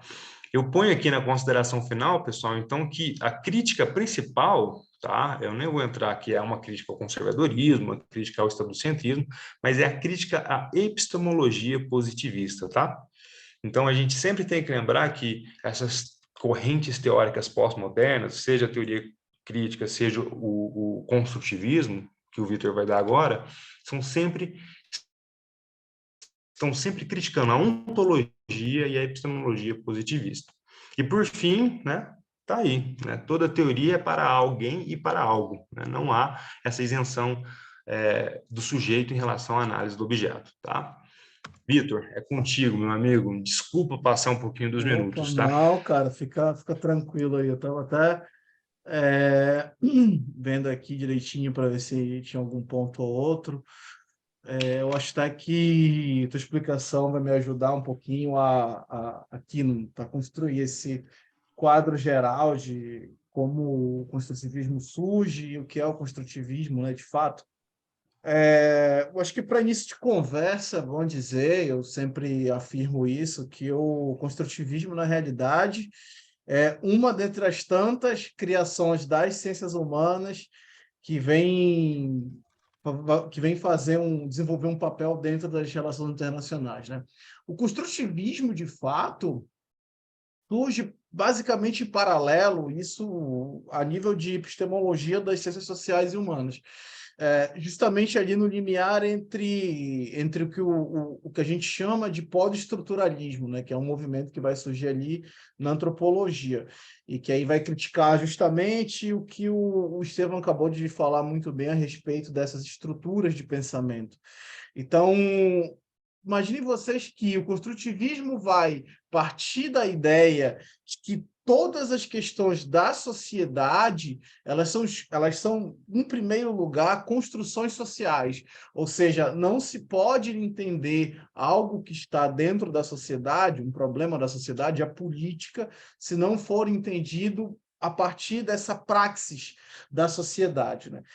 E parece um chavão dizer isso, que a sociedade é co-construída entre os diversos atores que estão ali, e eu diria que em outras ciências talvez isso seja uma conversa meio furada, mas das relações internacionais a gente tem que entender que a gente está falando da sociedade internacional, que a gente está falando do sistema internacional, né? Então, uma outra história, uma outra sociedade com leis diferentes dessas leis que a sociologia se dispõe a estudar. E o que isso quer dizer? Que o foco do construtivismo, em primeiro lugar, vai ser justamente a relação entre os estados, a política internacional. Então, o construtivismo vai se diferenciar nesse primeiro momento, tanto da teoria crítica, como o Estevão trabalhou, e também o pós-modernismo. O pós-modernismo, eu concordo muito com o Estevão que o pós-modernismo deve ser muito mais entendido como um momento histórico dos trabalhos de RI, não uma corrente uma corrente de RI de fato, uma corrente teórica, né? Mas vai se diferenciar desses dois aqui, porque o construtivismo, na realidade, não vai se interessar muito por essas questões como que o Robert Cox colocava, de postular uma teoria que seja crítica, no sentido de que ela não vai ser uma teoria que está tentando explicar a realidade em si, e aí entra toda essa questão de que toda teoria é uma teoria, todo ponto de vista é a vista de um ponto, que seria uma forma de traduzir aquela última frase que o Estevão colocou. Estevão, volta só um slide, só para eu ler aquela frase, por favor. Essa aí, toda teoria para alguém, para algo. Então, toda vez que eu vejo essa frase, eu leio ela como todo ponto de vista é a vista de um ponto. Então, pode voltar, Estevão, por favor. Então, o objetivo do construtivismo vai ser associar um pouco disso, mas no que é que ele vai se parecer com tanto o pós-modernismo, esse zeitgeist, como o Estevão colocou, e as questões da teoria crítica. Porque o construtivismo vai tentar trazer uma objetividade, e aí eu sou um crítico, de fato, para entender de que se realmente trouxe alguma objetividade, mas, por outro lado, o construtivismo traz para as relações internacionais um novo momento da ciência no qual a gente entende que o Estado não é que dê um passo atrás, mas que o Estado olha para o lado nesse palco, nesse enorme palco do sistema internacional e percebe que não está sozinho. E até então, e isso aí eu diria ali até os anos 80, de fato, a parte da detente, da Guerra Fria, o Estado era esse ator que estava um ator unitário. E aí eu trago sempre essa reflexão do realismo de que até então o Estado era ator único e racional. Os outros atores não tinham a mesma importância, não estavam em pé de igualdade com o Estado. Então, ainda era uma ciência muito estadocêntrica. O construtivismo vai trazer um novo momento, um novo panorama no qual o Estado percebe que não está mais sozinho. Então, o que acontece? Os estados passam a dividir o protagonismo com as organizações internacionais, os grupos de interesses, decisões domésticas, indivíduos, e, além disso, o construtivismo vai trazer algo que a própria teoria crítica também traz, que é se debruçar sobre um conjunto de normas, um conjunto de estruturas, como o construtivismo vai gostar de dizer. E o que seriam essas estruturas normativas, essas estruturas de poder, colocando numa perspectiva mais pós-modernista. Basicamente, essas questões, essas estruturas, elas denotam uma forma de poder, elas denotam um exercício de poder. Nesse sentido, é muito próximo do que o Foucault imagina como biopoder. Então, essas questões vão ser retrazidas pelos construtivistas, mas sempre fazendo uma mudança. Só que, enquanto o Foucault, principalmente, dizia que não existe um poder supremo, mas sim são relações de poder. Então, o poder deve ser entendido sob uma ótica situacional. Quando isto é dito, para um construtivista, ele vai entender que essas relações de poder criam essas estruturas, e essas estruturas elas devem ser entendidas sobre um binômio, que seria legitimidade e autoridade. Então, percebam aqui que a legitimidade é quando os cidadãos criam esse Estado. Então, esse Estado é legítimo. E por eu ter dado essa construção social que é o Estado, e aí lembrem daquela aula, a primeira aula nossa, que eu falava sobre a soberania. Então, quando o Estado está nesse exercício da soberania, e isso é uma atribuição legítima, isso gera uma estrutura jurídica, uma estrutura de normas, em outras palavras. Essa estrutura de normas, quando vem sendo ramificada na sociedade, só é possível porque a legitimidade cria autoridade. Então, além de o cidadão ceder a legitimidade, essa construção social que é o Estado, ele também lhe outorga autoridade para que esse sistema de normas faça sentido e regule a vida dele, a vida em sociedade. E aí entra um outro ponto muito interessante que o construtivismo, eu diria assim, que joga a mesa para cima com tudo que está dentro, que seria a questão da identidade, eu vou tratar um pouquinho mais adiante, mas ele também trata das questões dos interesses específicos dos atores. Então, relembrem que, para o construtivista, não se trata mais só do Estado, mas sim de organizações internacionais, grupos de interesse, instituições domésticas, indivíduos, etc. E aí existe um deslocamento desse núcleo de poder. O professor Tales de Castro, no livro dele, trata de para mim, não é porque, é porque é um amigo meu que eu tenho muito carinho, mas o professor Tales de Castro trata no livro dele um capítulo que se chama Cratologia, que seria o estudo do poder, o estudo dessas relações de poder situacionais. Então, justamente esse exercício do poder, através dessas instituições, é de fato que vai mudar o interesse de cada indivíduo.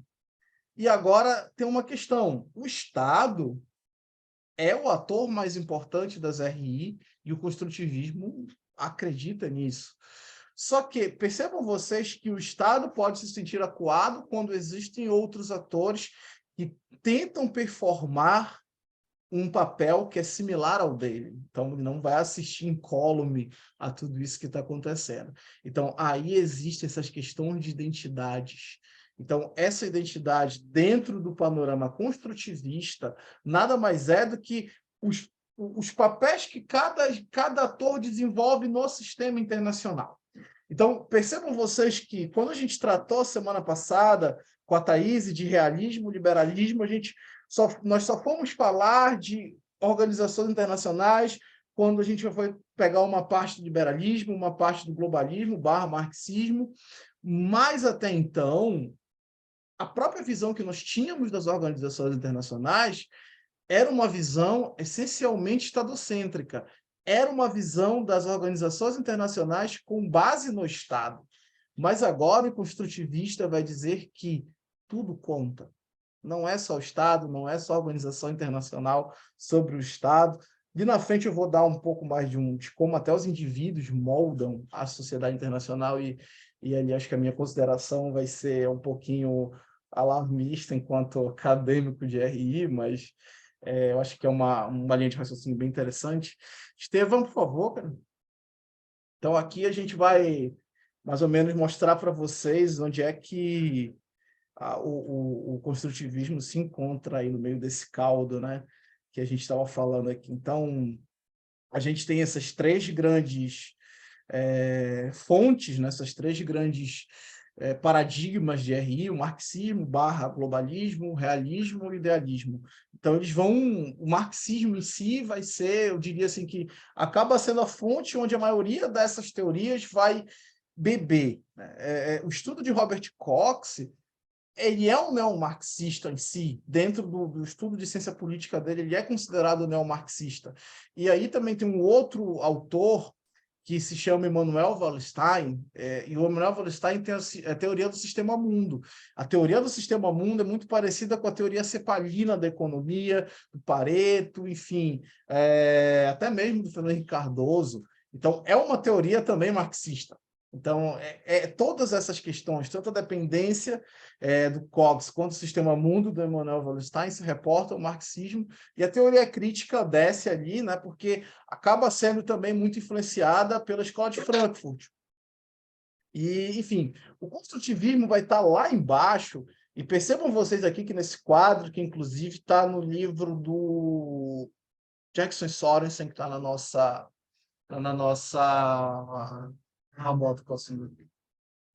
o livro de Jackson Sorensen, que está na nossa bibliografia, vejam ali vocês que o construtivismo está meio que ligado ao realismo estrutural, né? E as outras teorias, como teoria feminista, o pós-modernismo. Eu acho que, enfim, não é meu local de falar sobre feminismo, muito menos Estevão, não é a nossa vivência, mas eu acho que lá na frente a gente poderia mostrar teorias mais contemporâneas que a contemporânea que a gente está trazendo agora, né? E aí, enfim, o construtivismo está aqui. O construtivismo, eu veria, se a gente fosse colocar numa linha horizontal, eu veria como se o construtivismo está ali, bem próximo da teoria crítica, mas um pouco à frente da teoria crítica. E aí gera-se essa confusão e tudo isso, mas eu entendo que o pós-modernismo também vem... quando o pós-modernismo se propõe a apontar o dedo e não explicar por que apontou o dedo e qual a razão de o que isso vai influenciar, eu acho que a gente cria um problema metodológico para as relações internacionais muito grande. O construtivismo não traz muito isso, porque ele vai tentar explicar o sistema internacional com uma base de atores mais alargada, uma base de atores com mais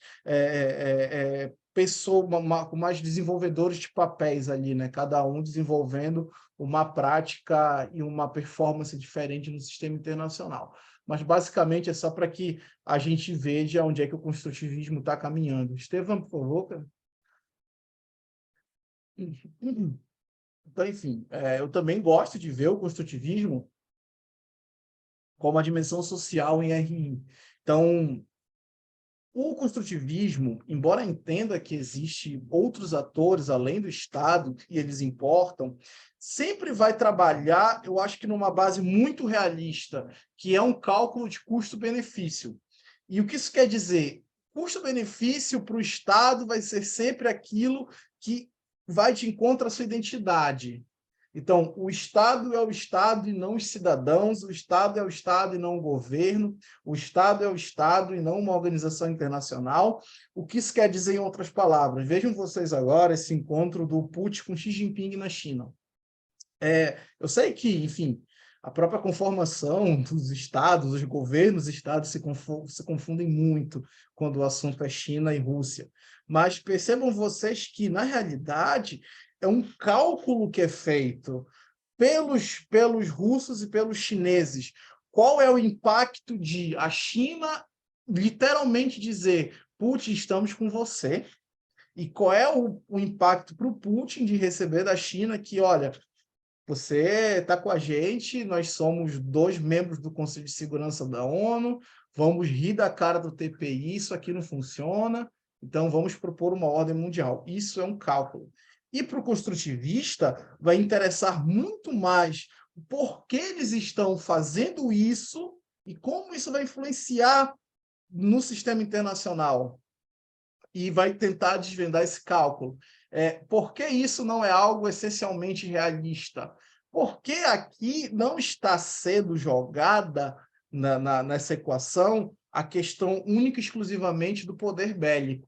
Então, o poder bélico entra nesse cálculo político, né? Nessa tomada de decisão, mas não é necessariamente o principal efeito, a principal causa dessa ação entre os Estados, né?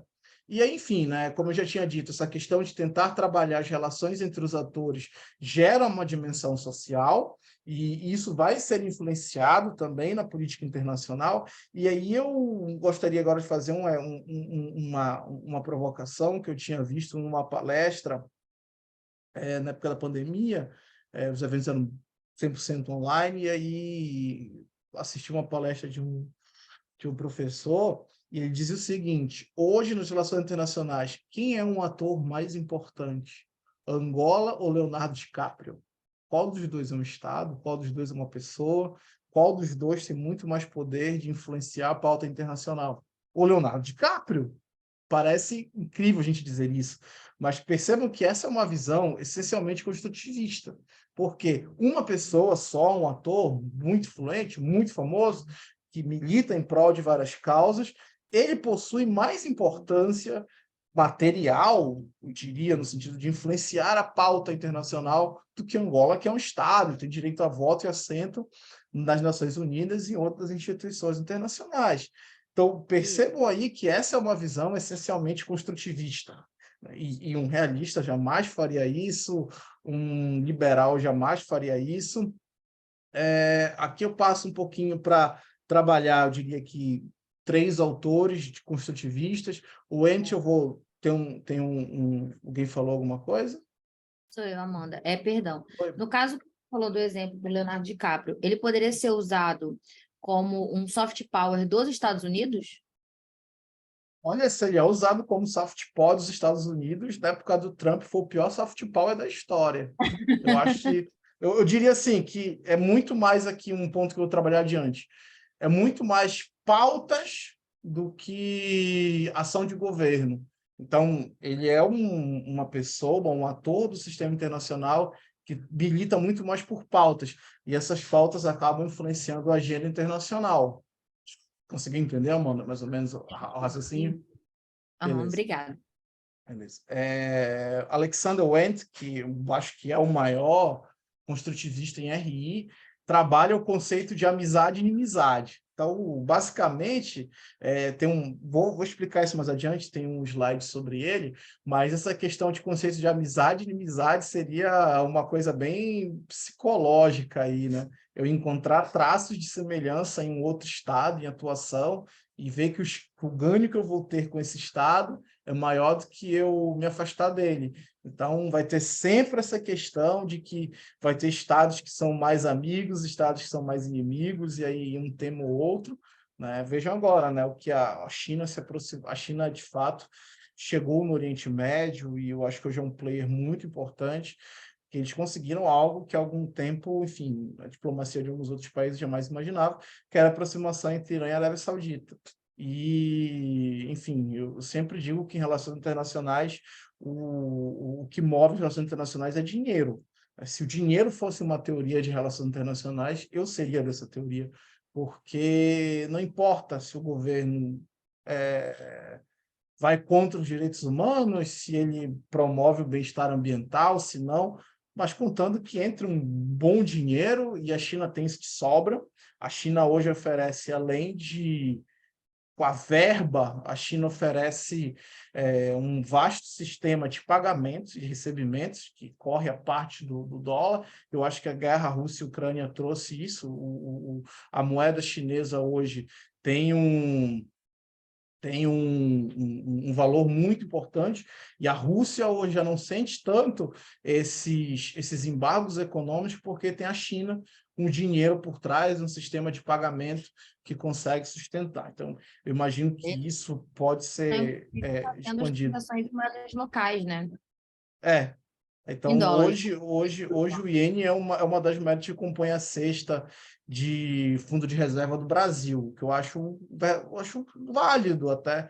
Na China, o Brasil vai ser um país, eu acho que muito proximamente deve começar também a trazer a moeda chinesa, o iene, mais para o seu cotidiano, né? Então, Você tem que mas ver aqui na retorno. África, então, viu, Vitor?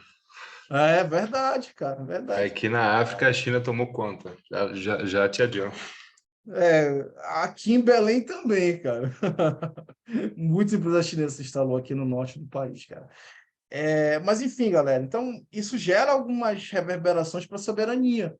Agora, vejam vocês que, para um realista, para um liberal, a soberania é um instituto do Estado, mas um instituto estável. A soberania não muda. A soberania é como se. Eu sempre digo que a soberania é a vaidade do Estado. A soberania é o Estado que se olha no espelho e diz: aquilo que eu estou vendo sou eu, que é basicamente o que, enfim, se a gente não perder um pouco a cabeça, a gente sempre vai se olhar no espelho e vai se reconhecer de uma forma ou outra. Então, eu sempre vi a soberania como isso. A soberania é um instituto social e, para um realista, para o liberal, ela vai ser sempre linear, ela não vai mudar com o tempo. E, para um construtivista, a soberania muda no espaço e no tempo. Então, o que isso quer dizer? Para um construtivista, o que é que um construtivista vai entender? Que movimentos, vamos supor, como que aconteceu na Rússia, uma coisa era a União Soviética, outra coisa é a Rússia, ou, enfim, de segunda maior economia no mundo, passou a ser, sei lá, acho que a 13ª, 14ª hoje atual, não me lembro agora. Então, para os construtivistas, eles vão entender que a soberania muda, né? A soberania, nesse caso aqui, também tem muito a ver com como o Estado se comporta no sistema internacional, né? Então, aqui, para um construtivista, a soberania também teria muito a ver com o governo, e não também como algo de Estado, como se a soberania fosse uma construção que está a serviço do governo de plantão, né? Então, por isso que o Alexander Wenter ele tem um artigo muito bom, que a tradução desse artigo soberania é o que os estados fazem dela. Porque, enfim, ele não consegue entender que não existe um conceito único e acabado de soberania, mas sim uma construção de cada estado e que ela vai variar no tempo e no espaço. Pode ser que hoje um estado se comporte da maneira X, mas amanhã se comporte da maneira Y, né? E no espaço também. Pode ser que um Estado tenha uma atuação A agora dentro da Unesco, uma atuação B em outro órgão, ou então que tenha, no caso do Brasil, o Brasil canta de galo na América do Sul, mas ele não tem essa mesma projeção quando chega no G8, por exemplo. Então, isso tem muito a ver com isso. O Kratochwil vai trabalhar um construtivismo que eu acho de fronteira, que é um construtivismo já falando de algumas questões mais bélicas, então é bem, bem interessante isso aí. O status do Estado vai ser de acordo com a sua rede de relacionamentos, né? E essas práticas dos Estados no ambiente internacional vão surgir causa e efeito. Então, eu me lembro que, eu não me recordo agora, mas na época em que eu estava na graduação, aqui no Norte, tinha um projeto muito forte do governo brasileiro, que era em parceria acho que era com CPLP, Comunidade dos Países de Língua Portuguesa. Então, a gente recebia semestralmente muitos alunos de Cabo Verde, alunos de Angola, alunos de Moçambique, São Tomé e Príncipe, somente os países africanos de língua portuguesa, né? E eles diziam assim mesmo, eles falavam, olha, a gente vê o trabalho da diplomacia brasileira na época.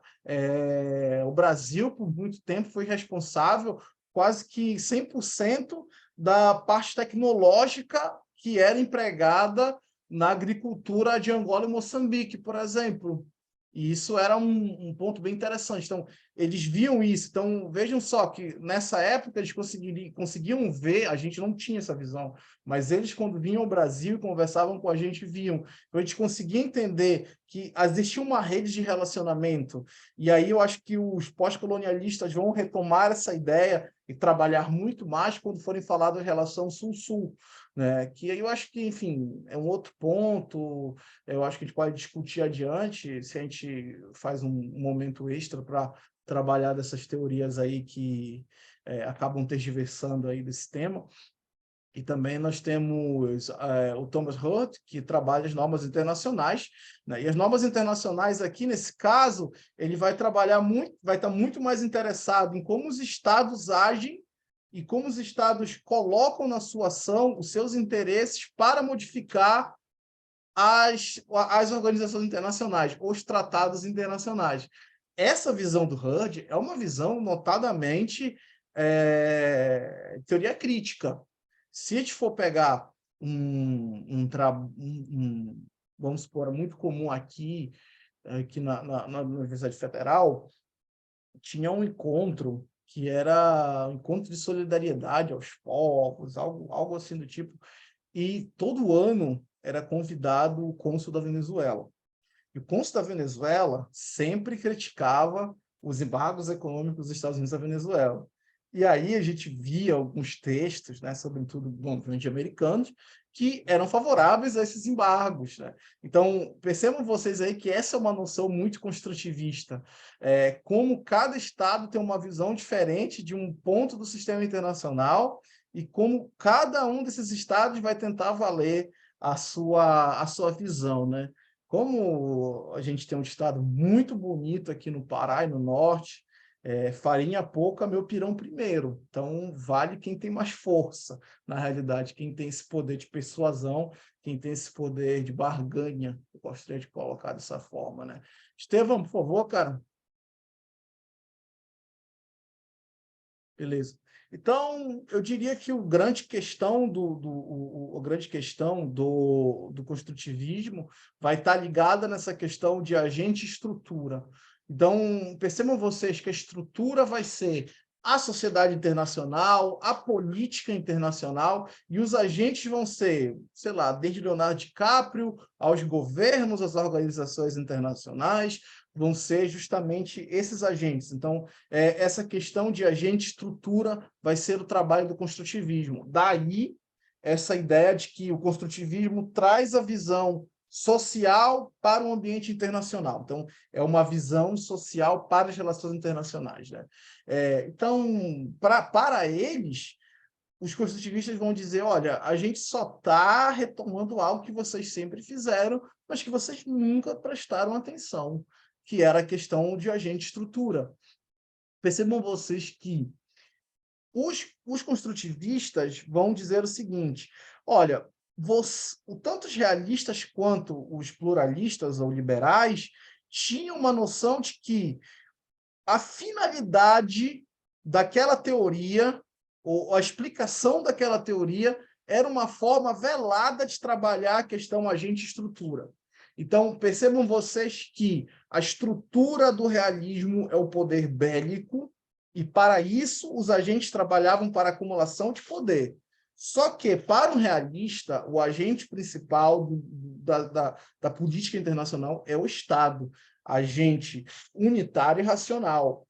Para um pluralista ou liberal, na realidade, já não é mais esse acúmulo de poder, mas sim um poder que eu diria muito mais volátil, mas um poder através da cooperação. Então, a cooperação seria a tônica. O liberal já percebe que existem outras instituições, mas que o Estado ainda é o mais importante, ainda é o ator mais importante. Só que o liberal vê a organização internacional sob a ótica do Estado, e não sob a ótica como um ente que tem um afastamento do Estado, que tem noções do Estado ali, porque a organização internacional só existe quando os Estados a reconhecem como tal, mas mesmo assim ela não está no pé de igualdade do Estado, então não possui a mesma personalidade jurídica de um Estado, né? E, enfim, acaba que o construtivismo vê a sociedade como interações múltiplas de interesses variados, portanto, os agentes e estruturas são interdependentes. Por isso que um agente como o Leonardo DiCaprio, a orelha dele deve estar quente do tanto que eu falei no nome dele, ele é um ator que vai sempre modificar a estrutura, e é impossível nós entendermos essa estrutura internacional sem que nós entendamos os agentes. E aí, enfim, né, o realismo, os marxistas, tanto os liberais, Marxistas e realistas vão sempre também tentar trabalhar essa questão de acordo com os construtivistas, mas sem essa especificação como os construtivistas colocam, né? Mas, enfim, percebam aqui também, esse exemplo que eu coloquei aqui, que para um realista clássico, a natureza individual do ser humano vai se fazer presente na relação dos estados. Então, é uma estrutura má, né? É o homem lobo do próprio homem. Então, é o Estado lobo do próprio Estado. Então, essa questão, o comportamento dos agentes vai produzir uma estrutura anárquica, mas também uma estrutura que vai estar sempre com um pé atrás, uma estrutura onde sempre vai haver desconfiança, com a possibilidade sempre latente de um conflito. Para um marxista, enfim, eu acho que needless to say, na realidade, o que é a estrutura é o modelo de produção capitalista. Então, enfim, o modelo de produção capitalista vai influenciar essa questão de estrutura, infraestrutura, superestrutura que Marx tanto trabalha, né? Enfim, né? Estevam, por favor. E aí o Alexander Wendt, eu acho que tem mais esse slide e o outro, o Wendt e o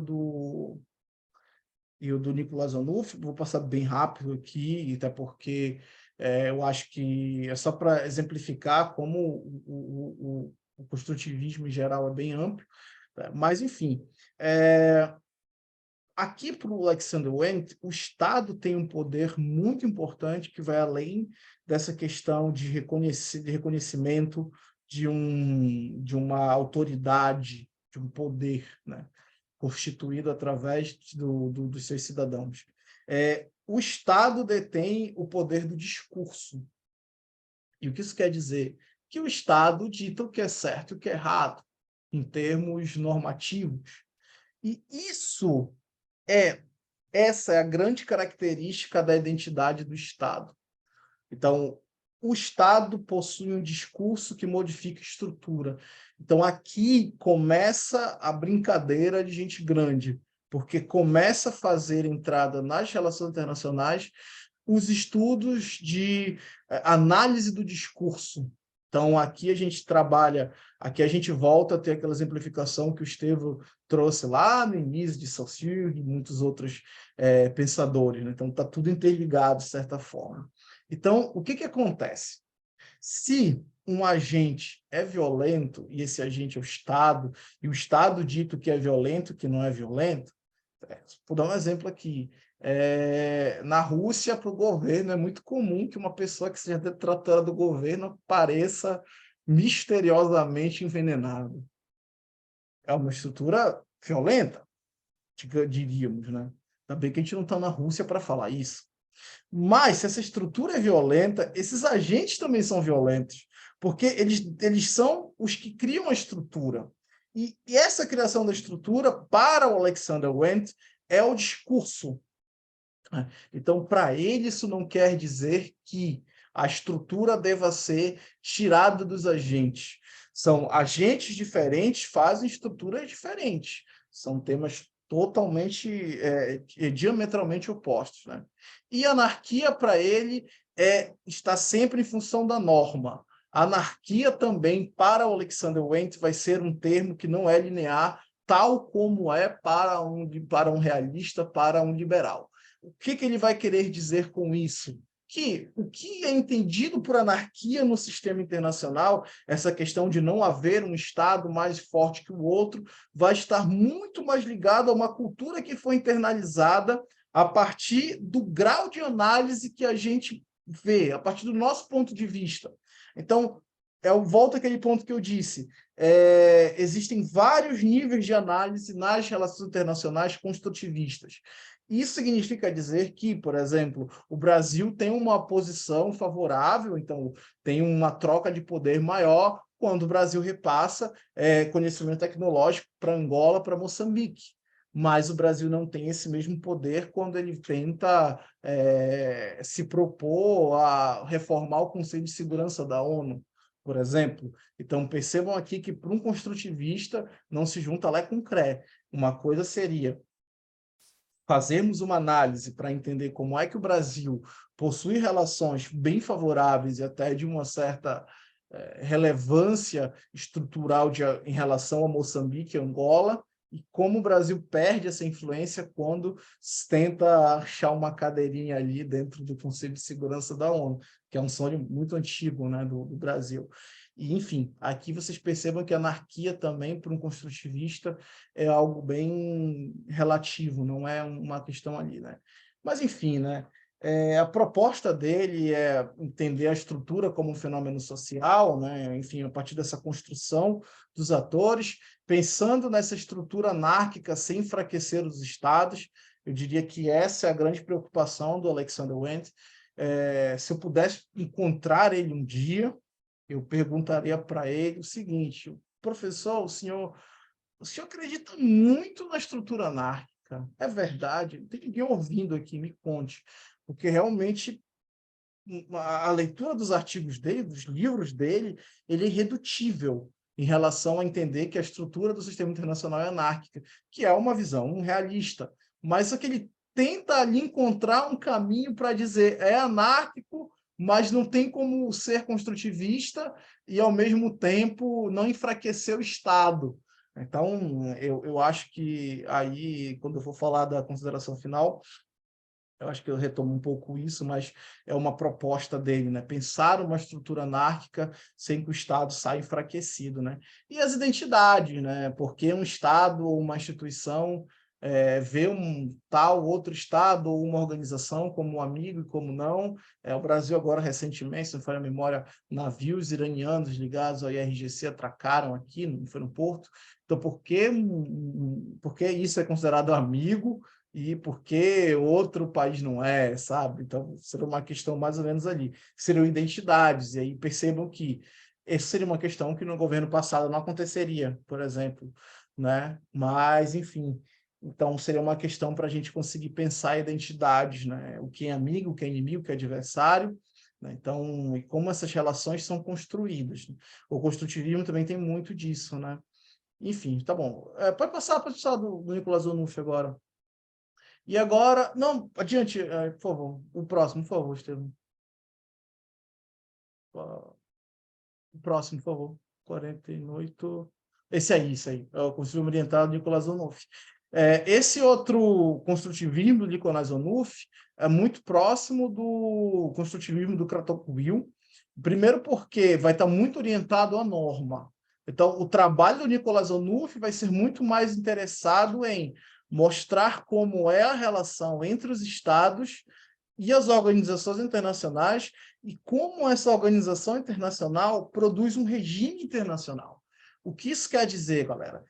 Percebam vocês que dentro do sistema internacional, o sistema internacional tem uma agenda internacional, que seriam aqueles temas que são os mais importantes e como cada Estado age dentro de determinado tema, determinada pauta internacional, vamos colocar assim.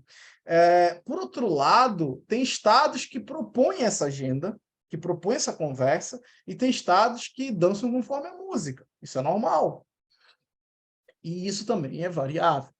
Então, percebam vocês que o Brasil sempre teve uma projeção maior quando o assunto era ambiente, meio ambiente. O Brasil sempre esteve adiante quando o assunto era meio ambiente e tudo mais, isso por bem ou por mal. Mas, de certa forma, o Brasil tinha e tenta retomar agora um certo protagonismo, enfim, dentro das COPs, dentro dos PGC, que são os painéis globais sobre mudanças climáticas, enfim.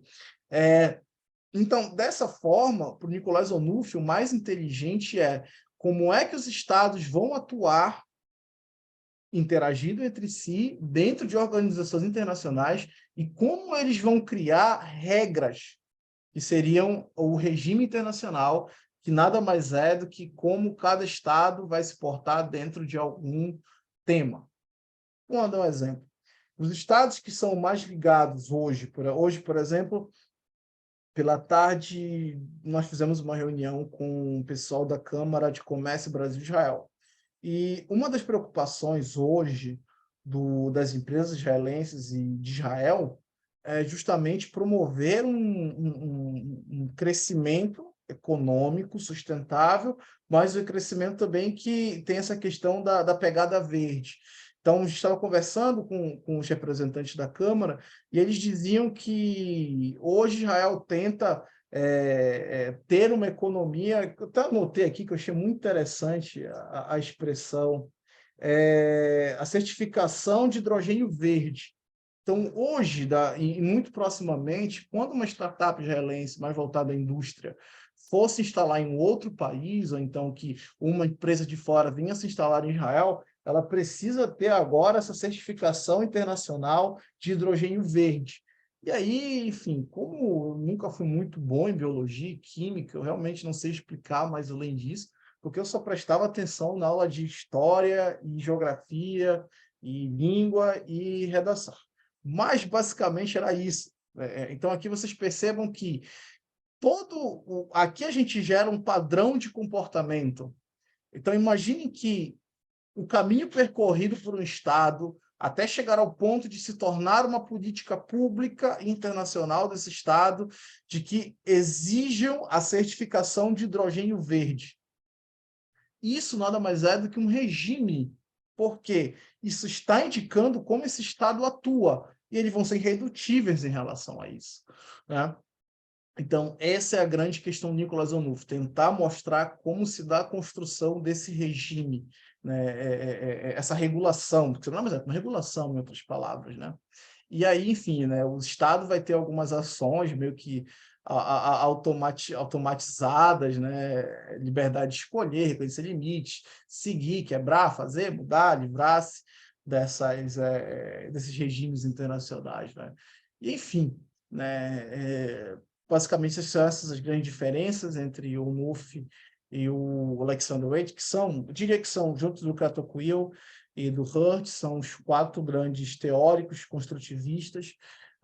E nas RI, para o Nicolas Onuf, né, os agentes regem o mundo com regras que os outros devem levar em conta. Basicamente isso da questão do hidrogênio verde, né? Eu fiquei muito...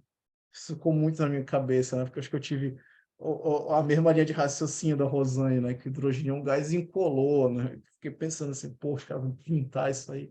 Mas eu fiquei com a mesma pretensão, mas tem a ver com uma forma de produção, né? E também com... olha a lógica, né? Quando Israel faz isso, é um pensamento muito legal, porque é muito antigo nas relações internacionais. Quando eles instalam essa questão da certificação do hidrogênio verde, isso significa que muitas empresas vão ter que mudar a tecnologia de produção delas. E aí, adivinhe qual é o estado que está na ponta de lança dessa inovação tecnológica, que os estados vão ter que seguir adiante? Israel. Então, tudo é dinheiro, né? Eu sempre digo isso, relações internacionais tem a parte, obviamente, que o dinheiro não está incluído, mas eu sempre, quando eu vou fazer uma análise internacional, eu sempre procuro ali ver onde é que está os interesses mais financeiros por trás ali, né? Os economistas vão vibrar com essa fala sua, viu? É verdade, cara. Eu diria que dentro de RI eu me coloco como alguém da área de economia política internacional. Não escondo isso. Acho que eu gosto muito dessa entrada ali, né? Mas, enfim, galera, acho que agora eu vou terminar aqui fazendo a minha consideração final, é que a gente... Cara, Estevam, acho que a gente condensou em 2 horas quase 3 semestres de um curso de RI. Isso aí, né, cara? Ah, desafio. A gente, foi mais, hein? Foi mais. É, então, depois eu coloco no grupo até, galera, se a gente pode, enfim, se vocês tiverem alguma dúvida em relação ao tema, porque as próximas aulas já são de temas mais sociais, então já não tem esse background mais teórico de RI. Se vocês tiverem dificuldades, eu acho que depois eu coloco no grupo se a gente toparia fazer uma aula, tipo, aplicação das teorias, mas se vocês tiverem dúvidas muito específicas de teorias, fiquem à vontade para falar comigo, com Augusto. A gente pode fazer uma reunião de orientação acadêmica personalizada, ou então junto às pessoas e tal, mas são versões assim, porque quando a gente pensou o curso, basicamente, quando a gente imaginou o curso, a gente foi trocando ideia com muitas pessoas do conselho, muitas dessas pessoas, moi y compris, também são pessoas que são internacionalistas. Então, a gente fica meio que pregando para convertido. Então, eu sei que, felizmente, a gente tem a oportunidade esse ano de termos muitos alunos que não são da área de humanidades. Então, eu acho que, até para não haver um desnivelamento, a gente pode sugerir um dia aí para trocar ideia sobre como a gente aplica essas teorias, e aí a gente pega alguns exemplos. A gente fez isso ano passado, né, Estevam, no curso, não foi? De teorias de RI aplicada, análise, não era aplicada a teorias de RI, e eu acho que a gente, enfim, a gente poderia pensar algo nessa linha para não haver, né? Mas acho que agora coisa assim, essa questão agora é minha consideração de internacionalista mesmo.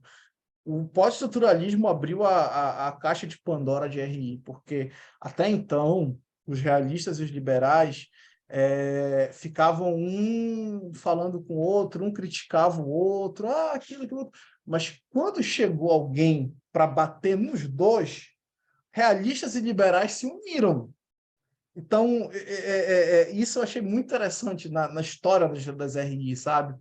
E aí se gera-se um momento na teoria, nas ciências sociais em geral, em que a gente não tem muito essa visão, né? No sentido de que a gente, até então, os realistas liberais estavam muito focados em explicar a realidade. E a partir do momento que chega uma teoria para criticar tudo isso, eles voltam, né, para o drawing board, voltam ali para o início, voltam para a estaca zero. E quando eles fazem isso, eles percebem que perderam o momento da ciência. E se existe uma coisa que é muito volátil, dinâmica, é relações internacionais, sabe? E hoje eu paro e vejo assim mesmo, eu falo, poxa, muitas vezes a gente não se toca que algo que acontece na China, algo que acontece na Rússia, modifica a nossa vida, muda totalmente a forma como o nosso dinheiro vale, muda a forma como a gente trabalha, muda a forma como a gente adoece também. Então, eu diria assim que essa é uma questão muito interessante, né, das RI, não é porque é minha área de estudo, minha área de trabalho, mas eu diria que os pós-estruturalistas, os pós-modernos, construtivistas e ética terva trouxeram um mundo novo para a ciência, né? Mais adiante a gente tem algo que no edital está como semana de diálogo. Eu vou fazer o esforço aqui, o Estevam já esteja convidado, intimado desde já, que a gente vai fazer um dia dessa semana de diálogo para a gente tratar só de teorias de RI que a gente não viu aqui. Então, pós-colonialismo, feminismo, teoria, a pesquisa do Estevam, que seria algo mais psicológico voltado às RI. Está dentro da virada psicológica, da virada afetiva, né? E só fazendo um adendo, Vitor, lembrando, pessoal, que quando a gente fala dessas mudanças dentro das teorias de relações internacionais, a gente está falando da mudança das ciências sociais, tá? Como um todo, assim. Então, não é um acontecimento pontual aqui que acontece na RI. Então, por exemplo, a geografia sofre muito isso, né? A geografia, ela vem com uma geografia tradicional até a década de 20, 30, na década de 40, 50 vem uma geografia pragmática que vai tentar trabalhar mais com números, tá? Para tentar encontrar a melhor área para a produção econômica. Aí na década de 60 e 70 começa a geografia crítica, que está muito ligado com a escola de Frankfurt, com a teoria marxista, e depois na década de 80, 90 vem a teoria cultural, que nosso grande geógrafo, o Milton Santos, vai trabalhar bastante. Então, assim, não é só o ambiente das RI, tá? Mas é o ambiente das humanidades que sofre essa nova empreitada de intersecções, tá? Então, o pessoal fala, olha, pô, a complexidade humana é muito maior do que modelos, né? Então, a gente tem que tentar pensar algo que possa explicar com mais profundidade, né, as nossas relações. E a minha pesquisa nesse sentido é por meio da psicologia, né? Então, se tem gente querendo ter uma terapia comigo, né, cara a cara aqui, sobre RI, psicologia, estão todos convidados também, enfim. Mas muita coisa tem que ser trabalhada e muita coisa dá para a gente fazer juntos. Ah, mas, galera, é isso. Acho que a gente termina 9 da noite, aí um pouco, passamos meia hora, mas é uma conversa boa. Queria aqui só... Deixa eu só terminar de